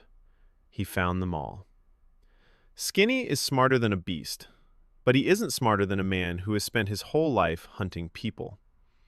Kor began to plan. Not an attack, reconnaissance. The first stage of any operation against a smart enemy is data collection. Where he lives, how he moves, what he eats, when active, weaknesses, habits, routes. Kor began going into the forest alone. Early, before dawn. Not to hunt, to scout. He was looking for Skinny's tracks. He found 3 routes, all on the western and southwestern sides. All led to one place. Deeper into the forest, to the south, to where, according to Heder, is the dead zone. Kor didn't go there, not yet. He marked the directions, calculated the distance by the tracks, measured the depth of the prints, estimated the weight. Heavy, very heavy. 300 kilograms minimum, maybe more. A 2-meter stride. That means long legs, a large body, claws like needles. So not for fighting, for something else, for climbing, or for burrowing into its prey. A parasite, a predatory parasite, doesn't kill its prey, transforms it, makes it its own. Kor gathered data like a dossier on a target. Every trip into the forest added a line. After 2 weeks, he had a map of Skinny's routes. 3 paths, all converging at a single point, 7 kilometers southwest of the village. A dead zone. A lair. Kor wasn't in a hurry. Winter was still ahead. Skinny could wait. Spring first. Trade first. First, weapons and supplies. Then, the hunt for the main target. The 5th full moon was tougher. 8 beasts. 2 of them larger than usual. Heavier. Slower, but tougher. The arrows went in but didn't kill. It took 3 or 4 hits to take one down. A crossbow bolt with a claw tipped it down with a single shot. Garrick killed 3. One after another. Cold-blooded. Reload. Aim. Fire. Machine. Kor was proud of him. He didn't say it out loud. He nodded. Garrick understood. Tobin led the infantry, 3 men with swords and spears at the eastern breach. The creature had broken through the wall. A new section, but the creature was large and heavy. It struck with all its weight. The logs split apart. Tobin met it at the breach, spear forward. The creature rammed into him, deep, but it didn't die. It lunged. It clawed at Tobin's shoulder, sliced through skin and muscle. Blood gushed out. Tobin didn't back down. He screamed and struck with his sword, in the neck. The creature collapsed. Tobin fell beside it. Kor was there a minute later. Field medicine. Apply pressure to the wound. Rinse, stitch. The tendons are intact. The bone isn't touched. The muscle is cut, but not all the way through. He'll live. He'll keep his arm. In a month, he'll be able to hold a weapon. Tobin lay there and stared at the sky. His teeth were clenched, eyes wet, not from pain, from not backing down. Kor stitched the wound and silently thought that Tobin had crossed the line, that line beyond which a boy becomes a fighter. 8 creatures, all dead. Village casualties, 1 wounded. Acceptable. But Kor saw a trend. 4, 6, 8. With every full moon, more and bigger. The skinny one is turning up the heat, testing, looking for the limit, how much the village can take. 10, 12, 20? There's a number beyond which the moat and the arrows won't hold. Kor has to get to the source before that number is reached. Heder confirmed his thoughts, said that Skinny hadn't driven so many beasts at once before. The forest is reacting to the threat. The village has become a splinter. Skinny is trying to pull it out. Kor replied that the splinter will soon become a knife.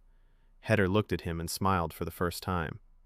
He said there is an old legend that once a generation the forest calls for a defender into the body of one dying at the edge, when the village faces its end.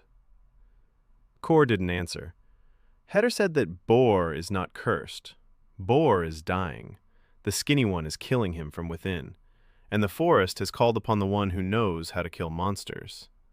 Kor asked, why him? Heder replied that Kor had died protecting his own. That was why. The forest had chosen the one who gave his life for strangers, and gave him his own, so he would have something truly worth fighting for. Kor sat by the hearth. Ren slept nearby, snuggled up to Mara.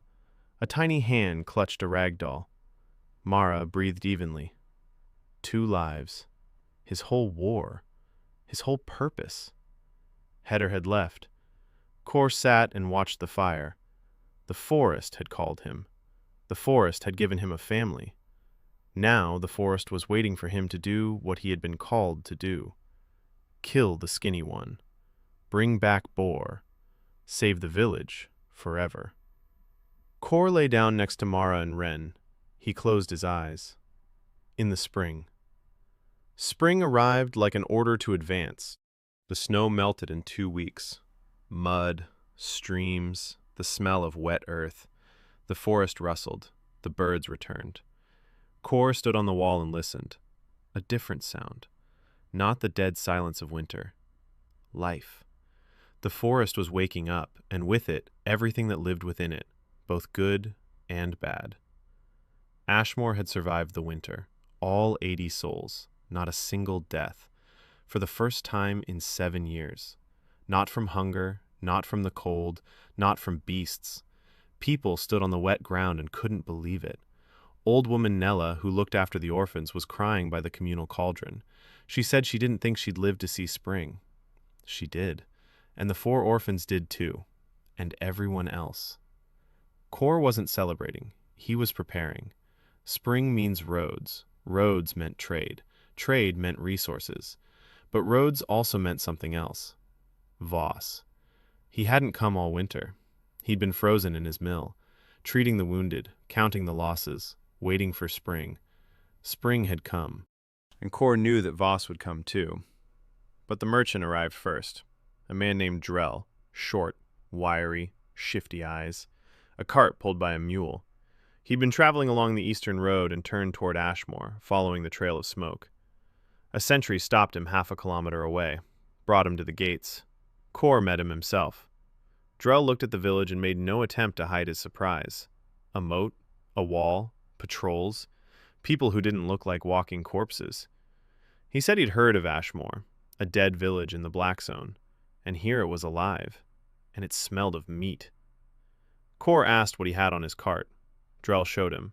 Cloth. Coarse, cheap, but cloth. Iron, nails, staples, 2 sacks of grain, seeds, salt, sea salt, pure, better than rock salt. Kor showed him what the village had. Hides, tanned, boar and deer, smoked meat, rock salt, and 3 hides of night stalkers. Drell saw the hides of the beasts and froze. He touched them. He stroked them. His eyes lit up. He said they'd pay 50 silver pieces for a hide like that in the capital. Kor said he had 3, and there might be more. The haggling was brief. Kor bargained like a trader in a market in a conflict zone. No emotion, exact figures, clear terms. Drell tried to drive the price down. Kor didn't budge. 3 creature hides for all the goods from the cart, plus a promise to return in a month with whatever Kor ordered. Iron, lots of it. Tools, rope, cloth, and information. Kor asked for the information separately. What's being said around here? What people are saying about the Black Zone? What people are saying about the bandits? Drell told him willingly. You can tell a lot for a creature's hide worth 50 silver. Voss is alive. His gang has shrunk to 20. 6 left after the ambush on the trail. They chickened out. The rest are angry and hungry. Voss is looking for reinforcements. He's recruiting deserters and vagabonds. By summer, he might have 40 men again, maybe more. He hasn't forgotten about Ashmoor. He hasn't forgiven them. Drell said that at the inns, Voss tells how the peasants ambushed him and that he'll return and burn the village to the ground. Kor listened. He nodded. More news. The royal tax collectors. In the spring, they tour the district, collecting taxes. Ashmoor was wiped off the map 7 years ago, paid nothing. But if the rumors reach the collectors and they come, they'll see a well-fed village with supplies, and they'll demand the debt. 7 years of unpaid taxes, a sum that will crush Ashmoor. Kor took in the information. 2 enemies on the horizon, Voss and his gang, the crown with its taxes, and the skinny one in the forest. 3 fronts. The operator was used to multitasking, but he had only one body. Resources were limited. He had to set priorities. First, the skinny one, the main threat. As long as he lives, the forest will spawn creatures. Every full moon is worse than the last. An endless war of attrition that the village will lose. Killing the skinny one means cutting off the source of the problem. Second, Voss, a human threat, concrete, with a specific deadline. By summer, we need to be ready. Third, the crown, a political threat, uncertain. Maybe they'll come, maybe not. Diplomacy, not his strong suit, but he'll figure it out. Kor decided to start with the skinny one. Over the winter, he gathered data, roots, lair, behavior. The active phase will begin in the spring. Preparation, gear, reconnaissance of the route, and the strike. He called Garrick, told him the plan. Not the whole plan, just part of it. He said he was going into the forest, deep in, for a few days, reconnaissance. Garrick asked why. Kor replied that there was something in the forest that drew the beasts out every full moon, and he was going to find it and destroy it. Garrick was silent. Then he asked if he could go with him. Kor said no. The village needs a leader while he's gone. Garrick commands the hunters. Tobin commands the archers. Bram runs the farm. Mara handles evacuation if things go wrong. Kor is going alone. Garrick didn't argue. He trusted Kor, completely, unconditionally. Trust built over 4 months on blood, meat, and victories. Kor began to pack. Gear for a long expedition. A knife, a small axe, a spear with a tip made from the creature's tooth, a rope. 30 meters. Pemmican for 5 days. A flask, a flint, cloth bandages, Hetter's herbal ointment for wounds. The creature's hide as a cloak, warm, durable, and the scent of musk. Maybe it will help. Maybe it will mask him among the creatures. Maybe not. He'll try. Hetter gave him a small bag of powder, dried herbs, bitter. He said that if you burn them, the smoke drives away small creatures, not the night prowlers, the little ones, insects and snakes that dwell deep in the forest. Kor took it. Any advantage in the field means survival. The evening before he left, Kor was sitting at home. Mara knew. He'd told her. Not everything. He said he was going into the forest to scout, for 3 or 4 days. She was silent for a long time. Then she asked why. He replied that as long as there was something driving the beast toward the village, there would be no peace. She asked if someone else could do it. He replied that no one could. She nodded. She didn't argue. She didn't cry. She stood up and began packing food for him, silently. Her hands moved quickly, as usual. A woman sending her husband off to war. It wasn't the first time she'd done this. Old Kor would go into the woods and didn't always come back in one piece. But this Kor is different. He comes back, always, with meat, with victory, with life. She believed in that. Kor saw. Ren approached, serious. She handed him a rope with a knot, slipping knot, a proper one. She had learned, in 3 months. Kor took the rope, looked at the knot, looked at his daughter, 6 years old, skinny, but no longer scrawny. Cheeks had appeared, eyes alive. She looked at him and waited. He said it was a good knot. She nodded. Seriously. Then she told him to come back. Kor crouched down in front of her, looked into her eyes. Said he'd come back, for sure. She hugged him, little arms around his neck, strong. The first hug. The first real hug in all those months. Kor hugged her back, light, warm, alive. His daughter, not Dalton's, not old Kor's, his. Earned, with every scrap of meat and every sleepless night on the wall. Mara stood nearby and watched. Her eyes were shining. Kor stood up, kissed Mara, briefly, took the bag, the spear, left the house. Dawn. The cold air of a spring morning, the smell of melting snow and fresh earth. Kor walked through the gate. Garrick stood at the exit, silent. He nodded. Kor nodded back. 2 men who didn't need words. He entered the forest. Familiar trails. He covered the first 2 kilometers quickly. Traps, marked trees, his territory. Then the trails ended. Beyond that lay a forest he didn't know. The deep forest. Dark, dense, older trees, thicker trunks, denser canopies. Light barely penetrated. Kor headed southwest, following the map in his head, following the routes he'd mapped out over the winter. Skinny's trail led here, 7 kilometers from the village, a 4-hour trek through the windbreak. He walked quietly, just as he'd been taught, foot on the toe, weight distributed smoothly, breathing even. The creature's hide on his shoulders, the scent of musk. He had become part of the forest, another shadow among the trees. After 3 kilometers, he spotted the first sign. The trees had changed. The bark had grown darker, almost black. Growths were sprouting from the trunks, bumpy, moist, like tumors. The smell was sweet and rotten, not strong, just in the background, but it was there. The moss on the ground was different too, not green, gray, soft as cotton. His feet sank into it. Kor kept walking. The sounds of the forest were changing. The birds fell silent. First the distant ones, then the nearby ones. By the 4th kilometer, he was walking in silence. Complete, absolute. No wind, no birds, no rustling. Only his footsteps on the gray moss. The 5th kilometer. The trees grew sparser, but not because the forest was thinning, because the trees were dying. The trunks stood, but the crowns were bare. The branches were dry, brittle. A dead forest. At the 6th kilometer, he found Skinny's trail. Not a footprint on the ground, a trail, a path a meter wide. The trees along it were bent. The branches snapped off at a height of 3 meters. Skinny had passed through here regularly, often enough to wear a path. Kor walked along the trail, carefully. Every step was deliberate.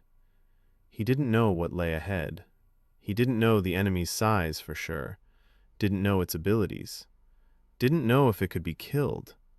He was going to gather data, not to fight.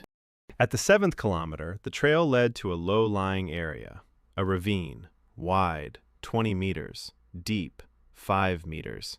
Something white at the bottom. Kor lay down on the edge and looked down. Bones. The bottom of the ravine was littered with bones. Animal bones, large and small. Boar skulls, deer ribs, the vertebrae of something long, and among them, smaller bones. Human. Kor recognized a femur, a skull, small, a child's. He looked away, looked again, professionally, without emotion. He counted. Dozens of skeletons, maybe hundreds. Years. The skinny one had been dumping the remains of his prey here, or his creatures had brought them. A feeding trough, a trash can, a lair nearby. Kor crawled along the edge of the ravine, quietly, on his stomach. 100 meters away, he saw it. A cave, not natural, dug out. The entrance in the hillside, wide, 3 meters, tall. The ground around the entrance was trampled down to the rock. The smell from the cave washed over him in a wave. Sweet rot, thick, tangible. Kor pressed his face against his sleeve. He breathed through the fabric. His eyes watered. The entrance was dark. He couldn't see anything inside. Kor lay on the edge of the ravine and watched. He didn't move. He waited. An hour. 2. The sun moved across the sky. The shadows shifted. Nothing came out of the cave. The skinny guy was inside. Or he'd left another way. Kor wouldn't go inside. Not now. Not alone. Not without preparation. He remembered everything. The layout, the approaches, the size of the entrance, the ravine with the bones, the distance from the village, the route. He turned around and crawled back, quietly, slowly. After a kilometer, he stood up. He walked, faster, away from the dead zone, toward the living forest, toward the birds, toward the sounds. 4 hours later, he was on familiar trails. 5 hours later, at the village. Garrick met him at the gate. Kor went inside. He went to Heder, sat down by his hearth, told him everything. The cave, the ravine, the bones, the smell. Heder listened, nodded, then asked what Kor was going to do. Kor answered with one word: prepare. Kor prepared for 3 weeks. Every day he went into the forest and worked on the route to Skinny's lair. Not alone, with Garrick and Tobin. Tobin had recovered from his wound. His shoulder still ached, but he held his arm steady. The guy had toughened up after his injury. His eyes were calmer, his movements more precise. Pain teaches better than any instructor. Kor broke the route down into 3 stages. The first stage was from the village to the border of the dead zone, 4 kilometers. A familiar forest, their own trails, safe. The second stage was from the border to the ravine with the bones, 3 kilometers through the dead forest. Dangerous, silent, no cover from sounds. Every step could be heard. The third stage was the ravine and the approach to the cave, the most dangerous part. During the second stage, Kor began building, not traps for animals, combat traps, for the skinny one. He didn't know the creature's exact dimensions, but he knew its weight, 300 kilograms minimum. He knew its height, 3 meters by the broken branches. He knew the creature was smart. So the trap had to be one that a smart creature wouldn't see. The first trap was at the 5-kilometer mark, a pit, 2 meters deep, 1 meter wide, on Skinny's trail. The 3 of them dug for 2 days. They carried the dirt away in sacks so as not to leave any traces. The bottom of the pit was studded with spikes, not wooden ones, iron ones. Bram forged 12 spikes from captured swords, thick, sharp. A creature weighing 300 kilos would run into them and get stuck. We covered the pit with poles and moss, gray moss from the dead zone, perfect camouflage, indistinguishable from the ground. The second trap is 200 meters away, a tripwire, not a warning one, a combat one. 2 sharpened logs suspended on ropes between trees. The creature touches the tripwire, the rope releases the latch, the logs strike from both sides. At a height of 3 meters, at the height of Skinny's torso. The force of the impact is enough to break a boar's ribs.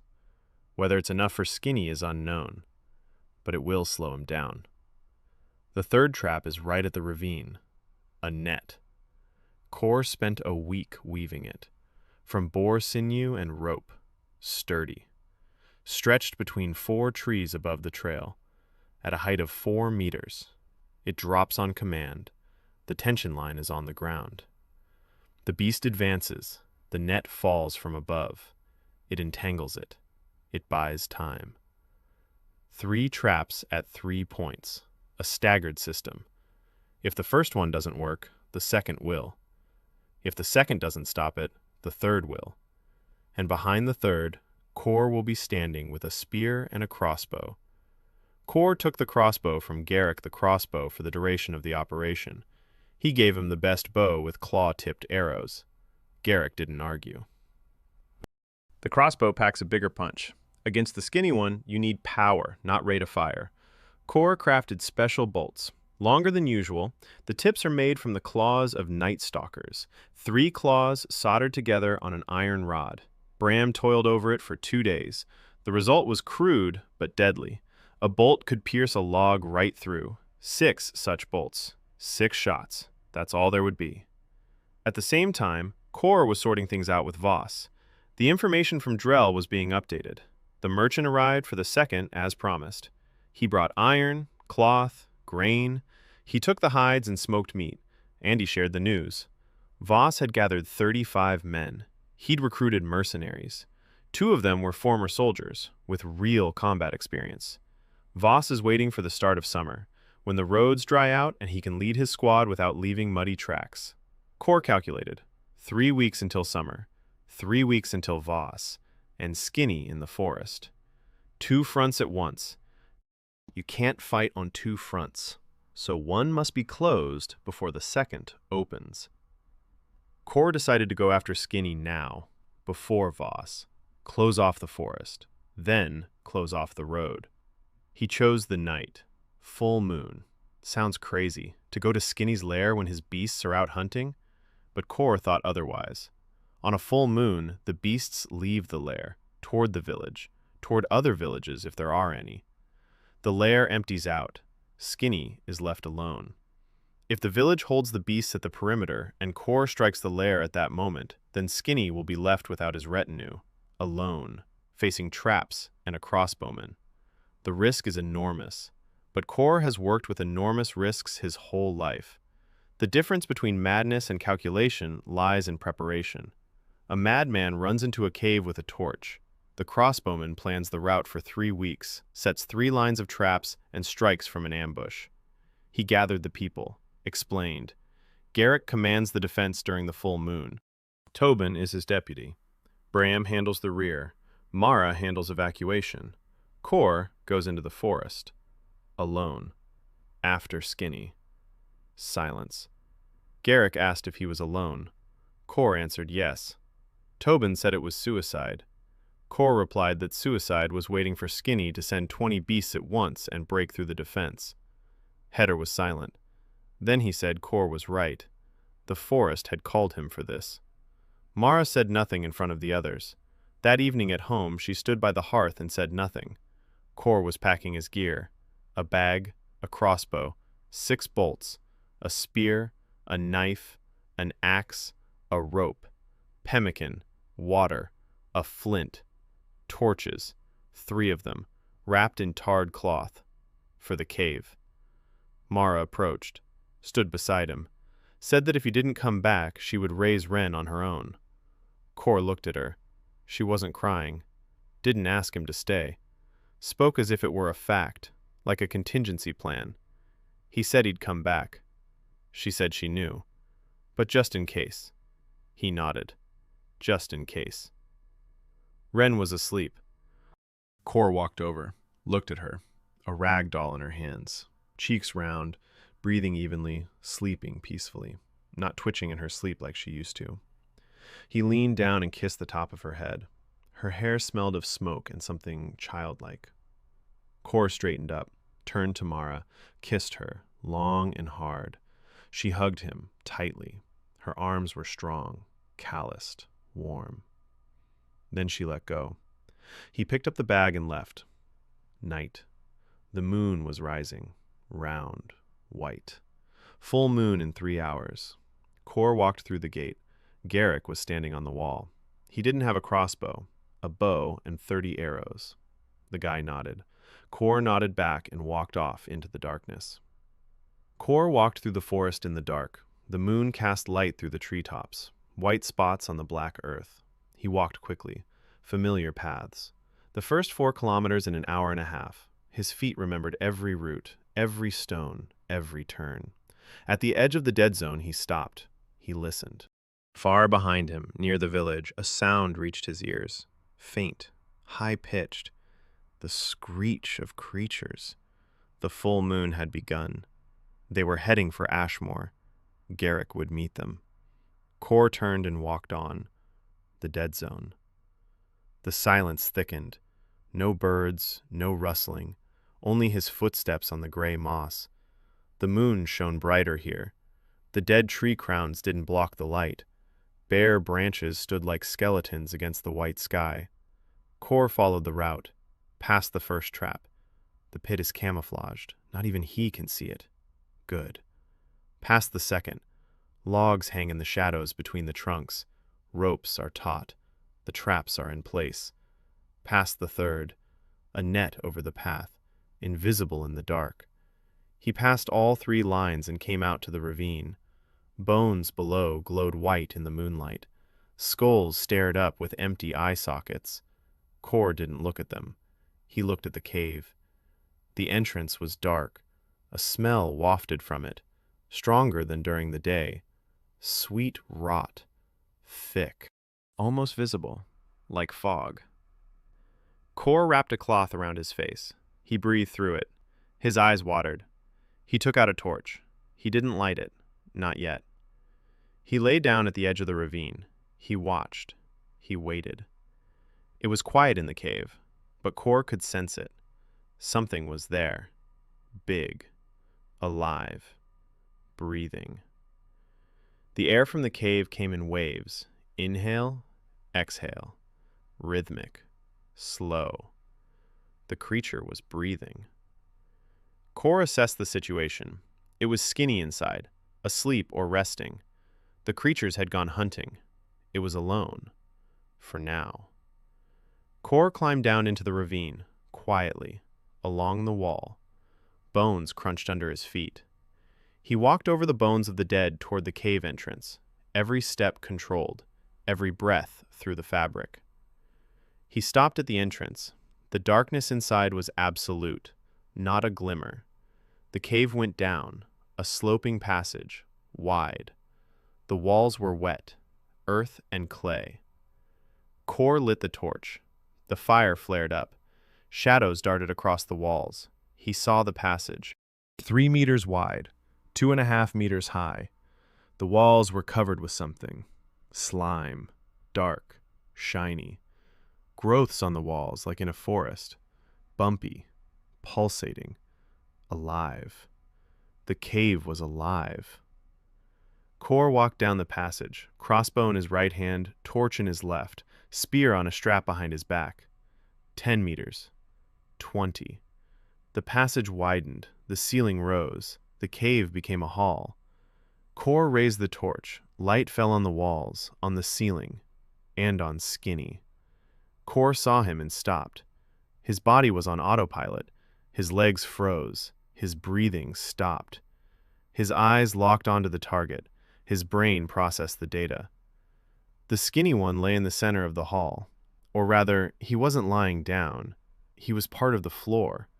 His body was sprawled out, long, 5 meters from head to tail, not 3, 5.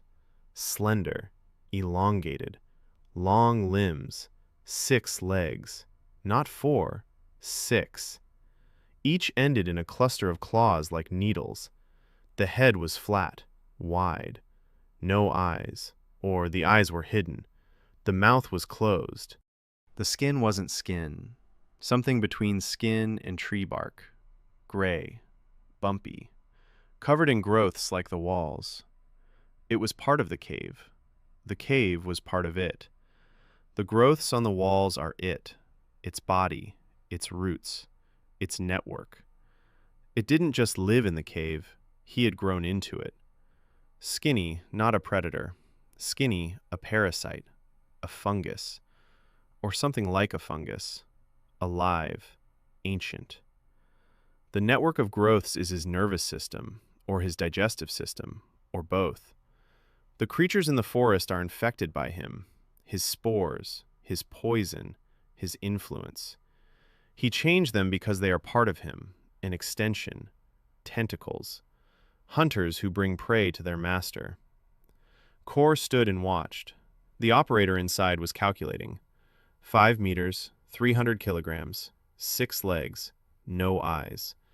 It had burrowed into the cave. Is it vulnerable? Yes. All living things are vulnerable.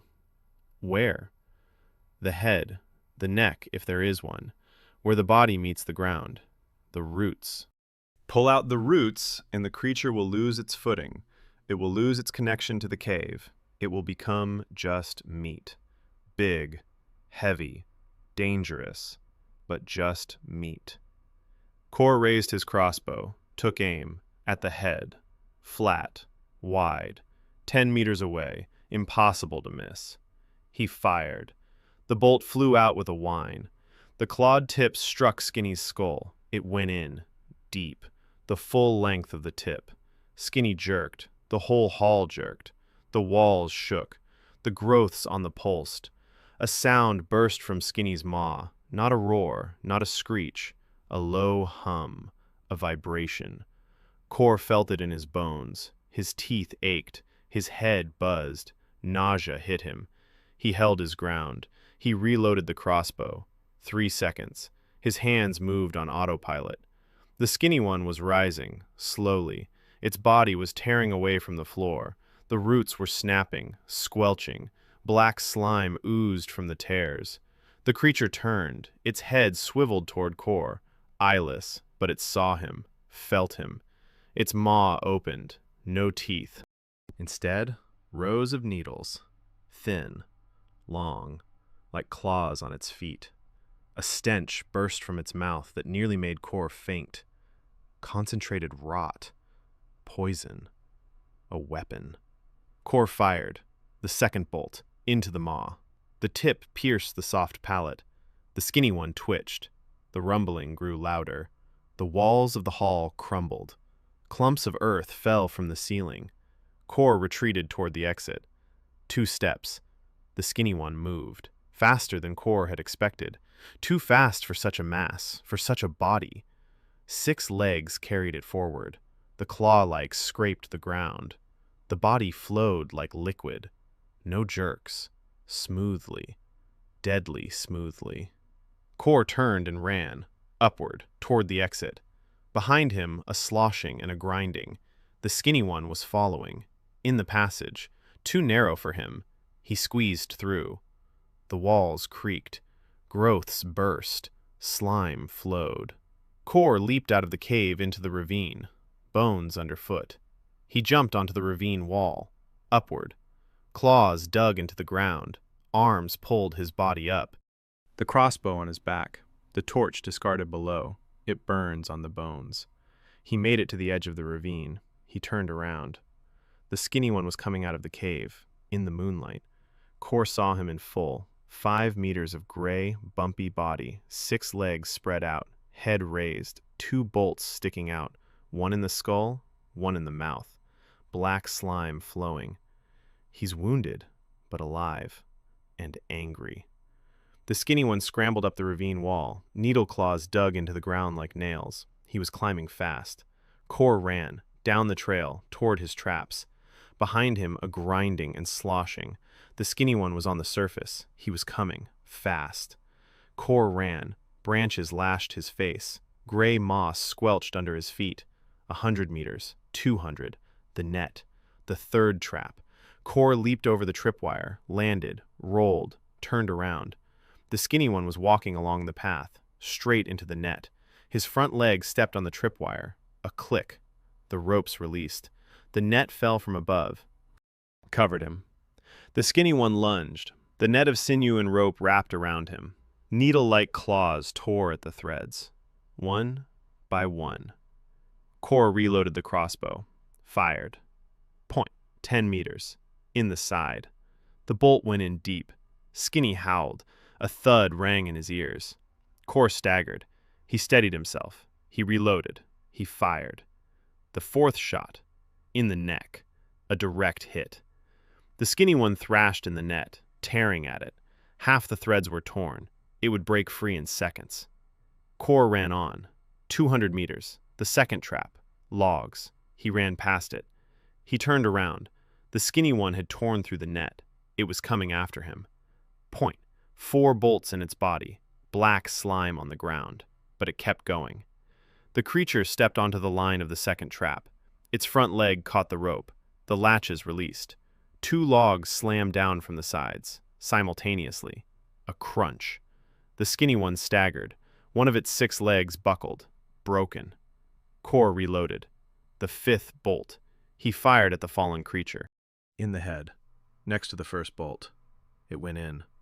The skinny one slammed its snout into the ground. Got up. On 5 legs. The 6th one was dragging itself along. It was still coming. Kor cursed. Under his breath. He turned and ran. 200 meters. The last trap. A pit. Kor skirted around the edge. He knew where it was safe. He stood behind the pit, facing the trail. The last bolt in the crossbow. A spear in his left hand. The skinny one emerged from the darkness. On 5 legs. Slowly. 5 bolts in its body. A broken leg. Slime on the ground. A black trail. But it had no eyes, and its head was looking straight at Kor. It sensed him. The skinny one stepped onto the camouflaged pit. The moss and poles held his first foot. They didn't hold the second. They gave way. The skinny one crashed down. 300 kilograms on 12 iron stakes. The sound was wet and heavy, a crunch and a squelch at the same time. The skinny one howled. A rumble pierced the ground. Kor felt the ground tremble beneath his feet. He walked to the edge of the pit. He looked down. The skinny one lay on the stakes. 4 spikes had gone through his body, 1 through his head. Black slime flooded the bottom of the pit. The creature twitched. Its legs scraped against the walls. Its needle-like claws crumbled the earth. But it couldn't get out. Impaled. Kor raised the crossbow. The last bolt. He aimed down, at the base of the skull, where the spine is, if there is one. He fired. The bolt went in. The skinny one twitched. Hard. All of it. Then it went limp. Its legs stopped scraping. Its head fell. The rumbling subsided. Silence. Complete. Absolute. Kor stood at the edge of the pit and looked down.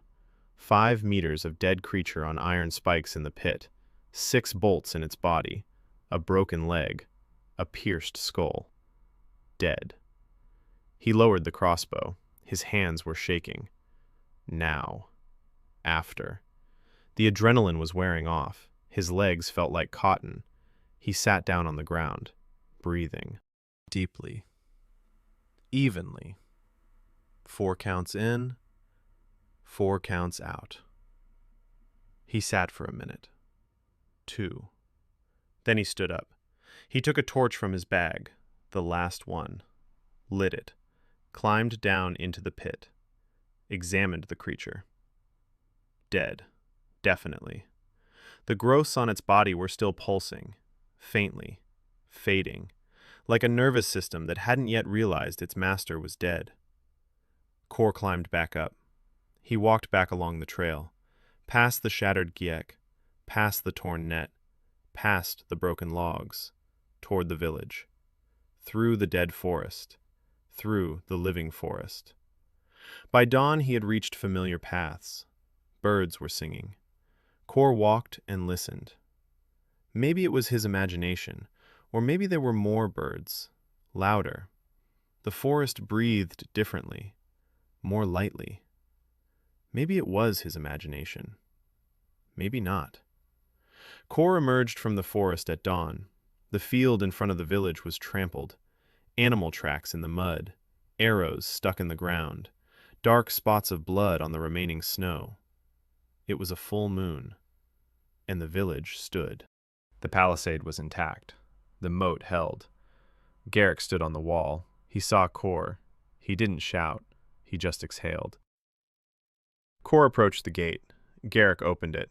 He stood before him and watched. Kor was dirty, covered in black slime, covered in blood, his own and others. His jacket was torn. His face was scratched by branches, but alive. Garrick asked with a single word. Kor nodded. Done. Garrick closed his eyes for a second. Then he opened them and reported. The night had been rough. 10 creatures had come, more than ever before. 2 large ones, the rest were standard night prowlers. The village held out for 4 hours. The archers used up their entire supply of ammunition, every arrow, every bolt. Garrick shot his bow until the last arrow, then took a captured sword and stood at the breach. Tobin fought hand to hand. 2nd wound, leg, not deep, he's walking. 3 militiamen were wounded, 1 seriously. Kor will examine him. But everyone is alive. Everyone. 10 creatures, 7 killed. 3 got away, wounded. Not a single human casualty. Kor listened, nodded. Good. You did a good job. Garrick paused, then said that something changed in the 3rd hour of the battle. The creatures seemed to weaken. They became uncertain, lost their coordination. One of the larger ones just stopped in the middle of an attack, stood there, swaying, like a drunk.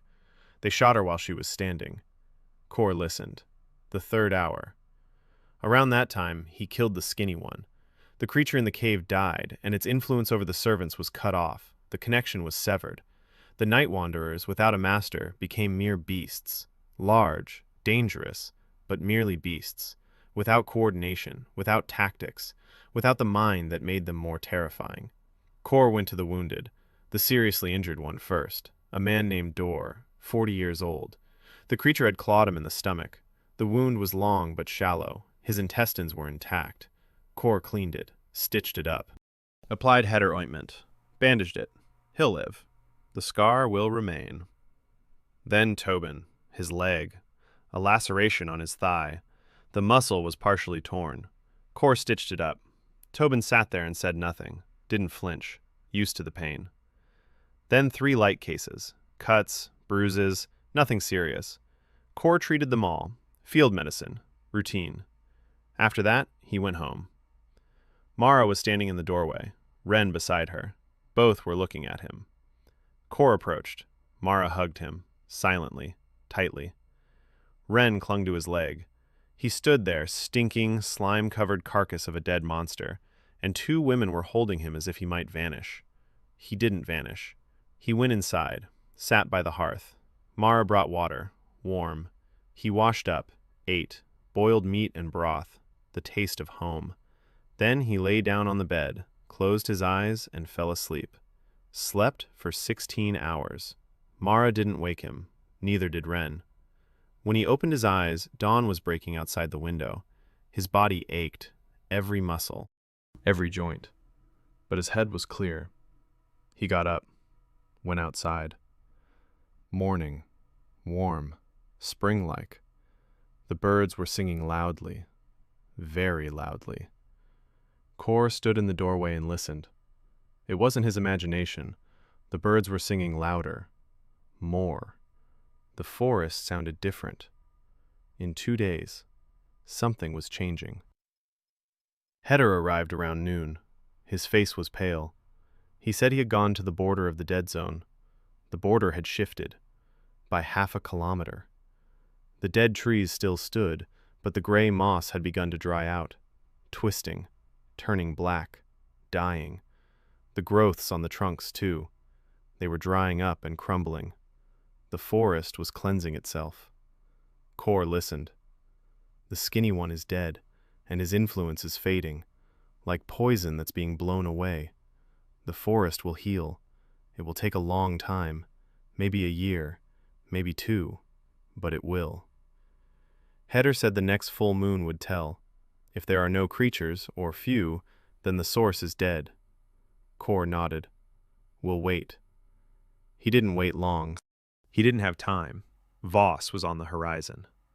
3 weeks had passed. Summer had arrived. The roads had dried out, and Drell brought news. Voss had set out, 35 men heading for Ashmoor. They'd be here in 3 days. Kor gathered his men, 12 hunters, Bram, Heder, Mara. That's it. He laid out the situation. 35 bandits, armed, 2 former soldiers. Voss is an experienced sergeant, no fool. After 2 defeats, he won't charge head-on. He'll prepare, reconnaissance, flanking, a night attack. Fire. Voss knows about the ditch, knows about the snipers, knows about the ambushes on the trails. He'll be waiting for something else. Kor gave him something else, not a defense, not an ambush on the trail, something else. He spent 3 days preparing the operation. During the day, he worked with the men. At night, he planned. A map of the terrain in his head, every rock, every tree, every ravine. Voss will take the eastern road, the only route for a group of 35 men. The trails through the forest aren't suitable for such a unit. The road. Kor chose the spot. Not on the road, nearby. A clearing 2 kilometers east of the village. The road runs along the edge, forest on 3 sides, open field on the 4th. Kor wasn't going to attack. He was going to take the fight, on his own terms. He turned the clearing into a trap. Not just one, a system. He positioned archers along the forest perimeter around the clearing, 6 of them, in the trees, up high. Garrick was in the main position, with a crossbow, a new bowstring, new bolts. In the clearing were 4 pit traps, shallow, knee-deep, camouflaged. They wouldn't kill, they'd slow you down. A person steps into a pit and falls. A second on the ground means an arrow in the back. On the approach to the clearing from the road, tripwires. Not warning ones, combat ones. Sharpened stakes on springy branches. A person touches the rope, the branch snaps straight. The stake strikes at chest level. Doesn't always kill, but always takes you out of action. Kor set up 8 of these, on both sides of the road. A death zone. 30 meters of road turned into a corridor of traps. Voss will lead the men down the road. They'll enter the corridor. The first traps will spring. Panic. Screams. The squad will scatter from the road into the woods. Archers in the woods. Arrows from the darkness. The panic will intensify. The squad will run into the clearing, an open space, seemingly safe. Pits in the clearing. They fall. Arrows from the trees. And in the center of the clearing stands Kor, with a torch. alone, visible. The target Voss will go for. Because Voss cannot afford to retreat. Retreating from a peasant village a third time would be the end of his authority. He will go for Kor. And Kor is waiting for him. This isn't a defense plan. It's a hunt. Kor is the bait. Kor is the trap.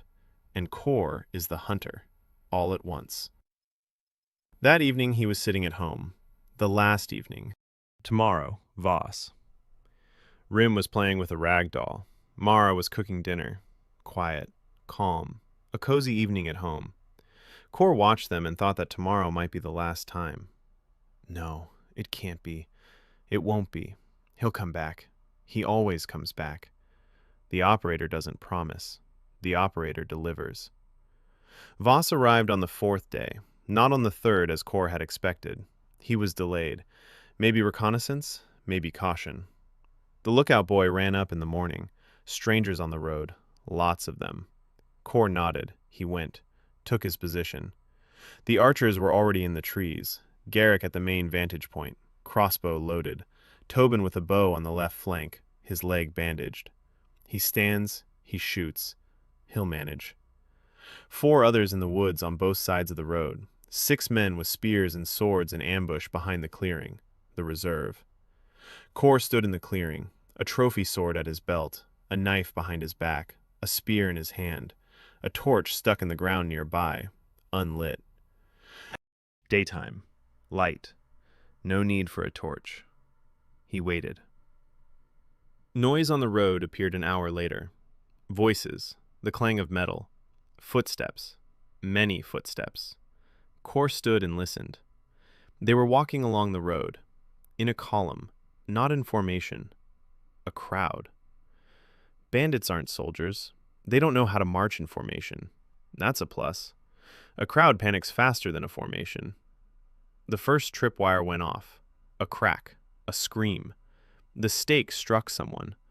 Judging by the scream, it hit. The column stopped. Screams. Cursing. Voss's voice. Loud. Angry. Ordering them to move, not to stop. Movement resumed. More cautiously. Slower. The second tripwire. Another scream. A different voice. Higher pitched. Younger. Hit. The column stopped again. Now the screams were louder. Panic was setting in. Voss was yelling, ordering them not to touch the ropes, to watch their step, to move along the edge of the road. They veered off the road, into the woods. Arrows from the darkness, 3 at once, 2 hits. Screams. An arrow in a tree next to someone's head. The bandits rushed back onto the road. A 3rd snare, another one, a 4th. It was a corridor of death, and it was working. Voss realized it, quickly. He gave the order. Forward, through the corridor. Run. Don't stop. The bandits ran. Along the road, through the traps. 2 more were hit, but the main group made it through. They burst out into the clearing, in open space. No trees, no visible traps. Safe. They stopped. They caught their breath. They counted the wounded.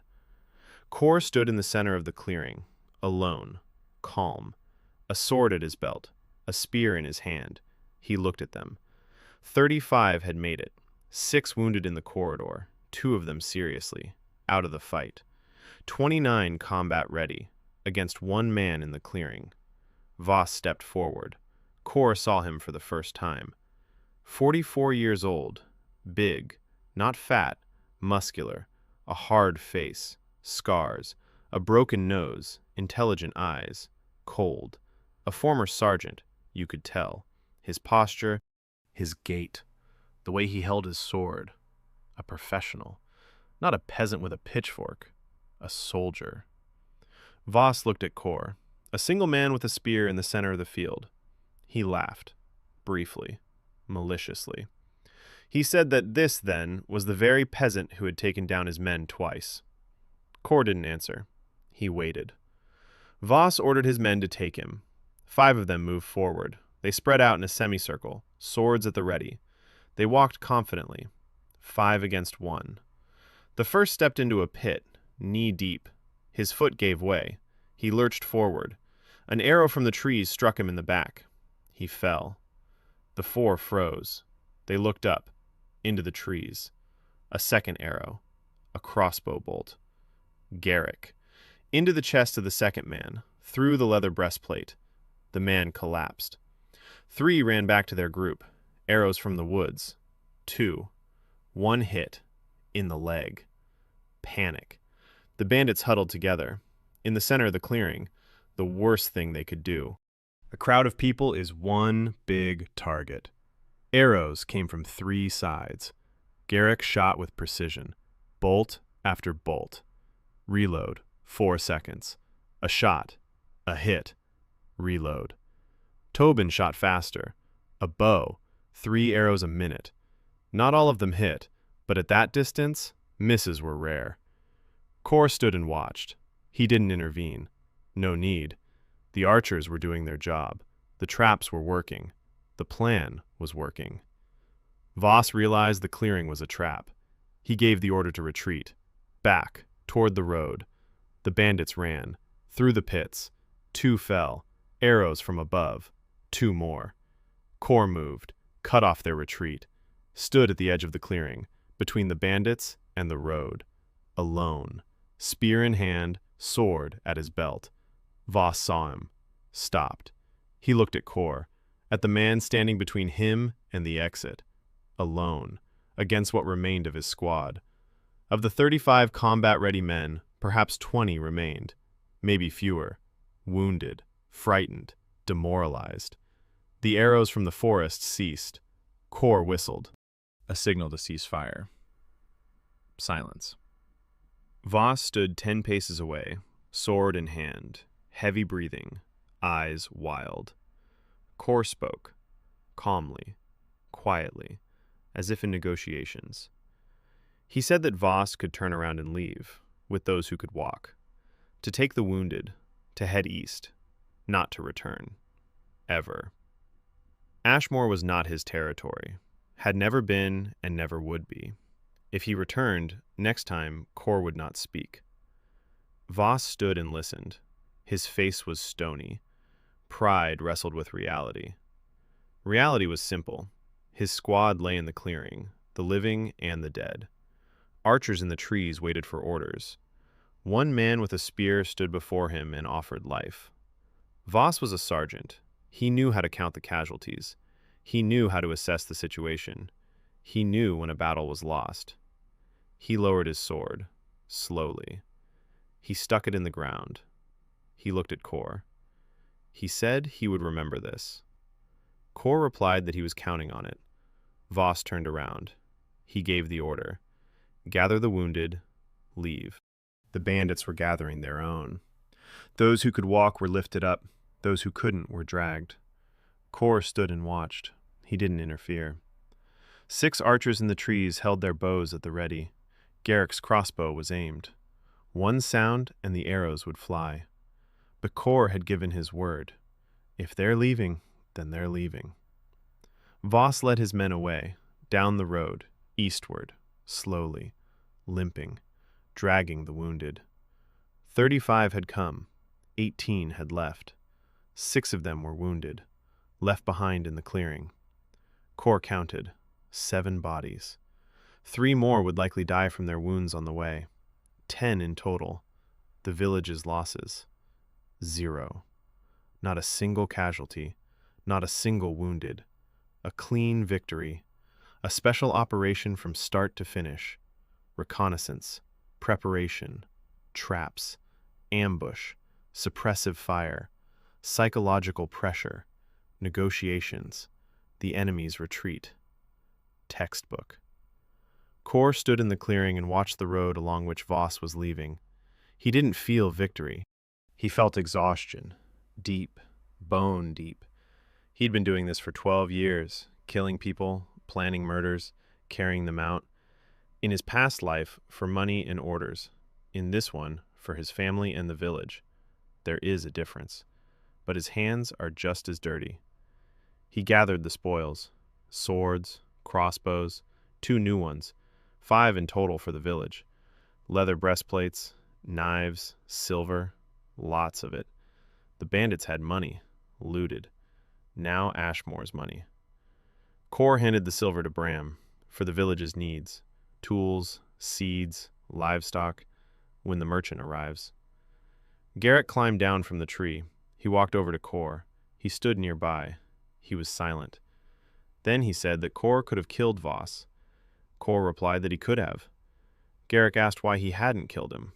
Kor replied that a dead Voss would be a martyr around whom new bandits would gather. A living Voss who had lost 3 times to a peasant village was a disgrace everyone would avoid. No one would follow a loser. Garrick thought. He nodded. He understood. They went home. To the village, across the field, through the gate, past the moat, past the wall. Home. Mara was waiting at the threshold. Ren was beside her. Kor approached. He knelt down in front of his daughter. He looked into her eyes. She touched his face, dirty, tired, but unharmed. She smiled, widely. The first real smile he had seen. Not a shadow of a smile, not a hint, a real one. Teeth, dimples on her cheeks, childlike, alive. Kor lifted her into his arms, hugged her close. She wrapped her arms around his neck, tightly, warm, alive.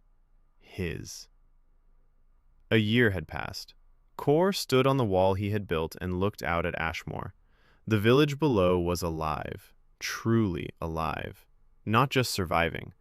The houses had been repaired, the roofs were new, the walls were insulated. Smoke rose from every chimney, not smoke from smokehouses, smoke from hearths where normal food was being cooked. Drell had brought grain in the spring, then again in the summer. The fields beyond the western wall were sown. The first harvest was modest, but it was there. Barley, turnips, peas. Mara organized the planting. The women worked in the fields from dawn to dusk. The men hunted in the morning and helped in the fields after lunch. Everyone is busy. Everyone is needed.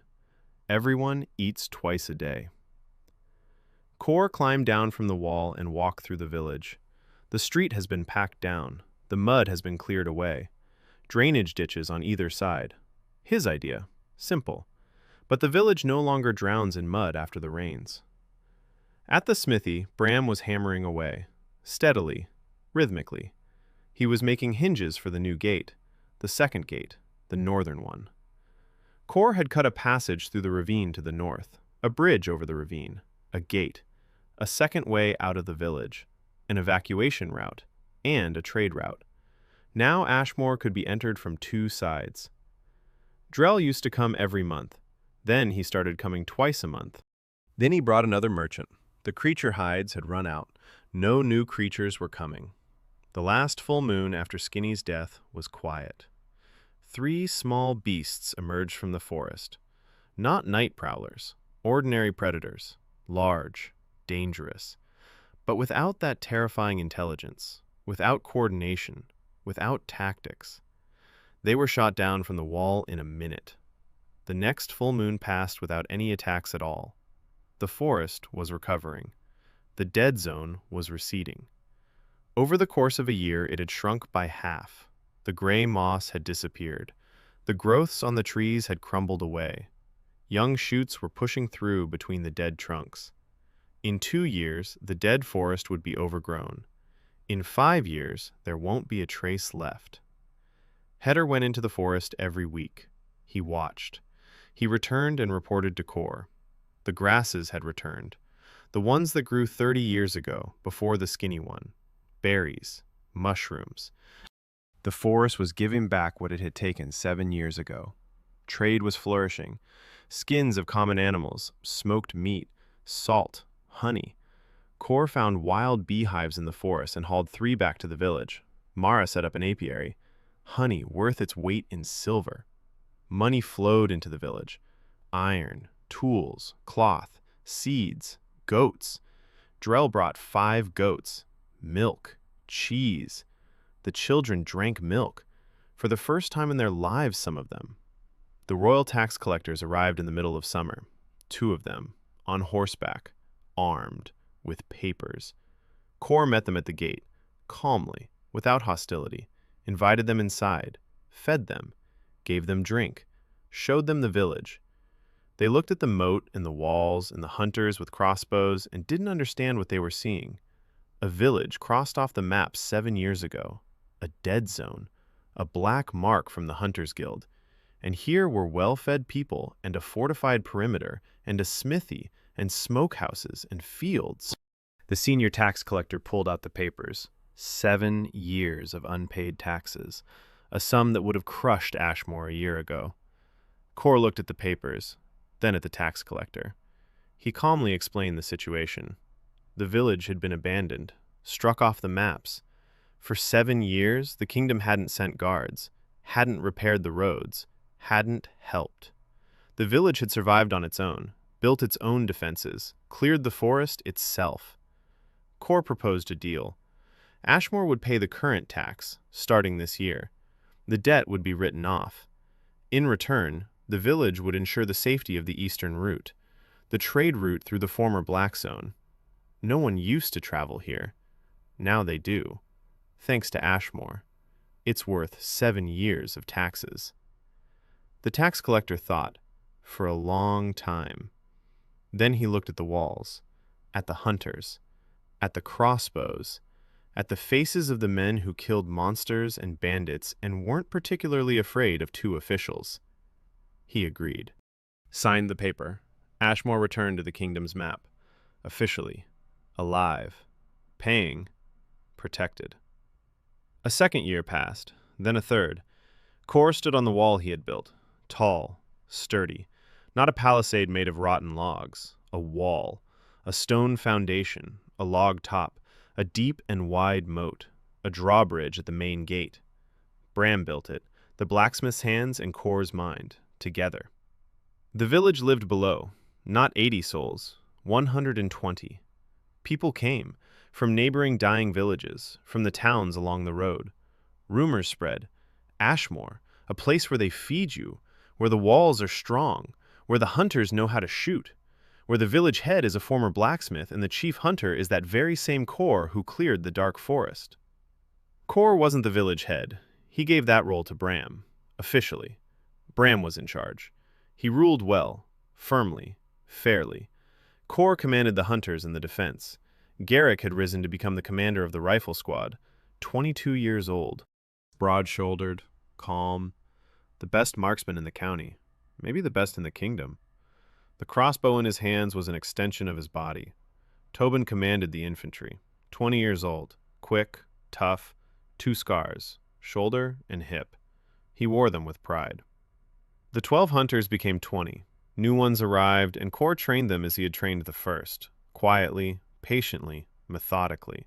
Traps, ambushes, silence, patience, discipline. Not an army, but the best militia the Eastern Route had ever seen. Voss didn't return. Rumors said his gang had fallen apart. 2 former soldiers left, then 5 more, then more. No one needs a defeated captain. Voss vanished. Maybe he drank himself to death at some inn. He went to another province. Cor didn't care. The threat was over. The forest had changed. The dark grove was no longer dark. The trees stood tall and old, but light filtered through them. The undergrowth was green. Berries grew, mushrooms, wild apple trees on the western edge. The beasts had returned. Normal, healthy. Boars without mutations. Deer, hares, foxes, even wolves, ordinary ones, not nocturnal wanderers, wolves that fear fire and flee from people. Hunters went into the forest every day and returned with game. The traps worked, but now it was possible to simply hunt. With a bow, with a spear, like normal people in a normal forest. Heder had lived to see this, 73 years. He sat by his house and looked at the forest he remembered all too well. The forest had returned. The old man rarely smiled, but now he was smiling. He said he could die in peace. Cor told him not to rush. Heder grinned and replied that he wouldn't rush. He'd wait and see. Mara. 29 had turned into 32. She had changed. No longer a thin, emaciated woman with lifeless eyes. Strong. Beautiful in her own way. Her back was straight. Her hands were still calloused, but these were the hands of a mistress, not a slave. She managed the village's affairs. Provisions, trade, distribution. The women obeyed her just as Garrick obeyed Kor, unquestioningly, because she worked harder than anyone and never took more than the others. She laughed. Kor heard her laugh for the first time a month after Skinny. Quiet, hoarse, unfamiliar, as if her throat had forgotten how to do it. Then more often. Ren told her something funny, and Mara laughed, out loud. Kor stood by the door and listened, and that feeling in his chest that the operator couldn't name tightened so much it was hard to breathe. She slept next to him every night. Not on the edge of the cot, next to him, head on his shoulder, hand on his chest. She never cooked leather straps. Meat hung in the pantry. Pots of grain stood there, honey in jugs, salt in sacks. Food. Real food. Plenty. Enough for months to come. And Mara slept peacefully because she knew tomorrow would be the same, and the day after, and a year from now. Ren. 6 became 9. 3 years. She had grown, stretched out, cheeks round, eyes lively, quick, smart. She ran through the village with the other children, laughed, screamed. She fought with the boys and won. She knew how to tie knots, all the ones Kor knew. She knew how to set traps, simple ones, a noose on the trail. Kor taught her, just as he promised. She knew how to shoot a small bow. Tobin made it for her, a small one, light. She could hit a sack from 20 paces, 3 out of 5. For a 9-year-old, that's a lot. Kor taught her every morning, half an hour before breakfast, archery, knots, tracks, the silence of the forest. She listened intently, memorized everything, like Garrick, stubbornly, tightly. She no longer covered her bowl with her hand. She ate calmly, confidently, like a child who knows there will be food tomorrow. And she didn't wake up at night, didn't twitch in her sleep, didn't cry silently into her pillow. She slept the way a child should sleep, soundly, warmly, safely. Kor stood on the wall, evening. The sun was setting behind the forest. The dark forest stood like a wall on the horizon, but it was no longer dark, green, alive. Light filtered through the treetops, and the forest glowed golden in the sunset rays. Beautiful, ordinary, not scary. Garrick stood nearby on the wall, silent, staring at the forest. Down by the gate, Tobin was teaching the new hunters to keep formation. His voice was sharp, commanding. From the smithy, Bram's hammer clanged, steady, rhythmic, the sound of life. Somewhere in the village, children were laughing. Kor heard Ren's voice, ringing, loud. She was arguing with a boy from the new settlers. Judging by her tone, she was winning. Mara came out of the house. She looked at the wall. She saw Kor. She raised her hand. She waved. Simply. Ordinary. A wife waving to her husband from the yard. The evening routine of a family that is no longer afraid. Kor raised his hand in response. Garrett glanced at him. He said nothing, but the corner of his mouth twitched. Almost a smile. Kor looked at the forest. Dalton Reyes. 34 years of his first life. 12 years of war. 4 continents. Operations no one would ever know about. People he had killed. People he hadn't saved. He died covering a group during an evacuation. And the forest at the edge of the world called him back. It gave him a body. It gave him a family. It gave him a village. It gave him enemies he could defeat. And he defeated them. Not with a sword, not with magic, not with strength. With his head. With traps. With tactics. With patience. With care. With meat for his hungry daughter. With a moat for the defenseless village. With an arrow for the monster in the forest. And with a quiet evening for the woman who no longer weaves belts. Kor climbed down from the wall. He walked through the village, past the smithy, past the smokehouse, past the new well, past the children playing in the mud. He went inside. Ren was sitting at the table, trying to carve a figure out of wood with a knife. It wasn't turning out well, but she was trying. Stubborn. His daughter. Mara was stirring the pot. The smell of cooked meat and herbs. Home. Warmth. Food. Family. Kor sat down by the hearth, took off his boots, stretched his legs toward the fire. Ren came over and showed him the figure, asked if it looked like a boar. Kor looked. It didn't. Not at all. He said it looked very much like one. She beamed. Mara set a bowl in front of him, full, hot. Meat, barley, herbs.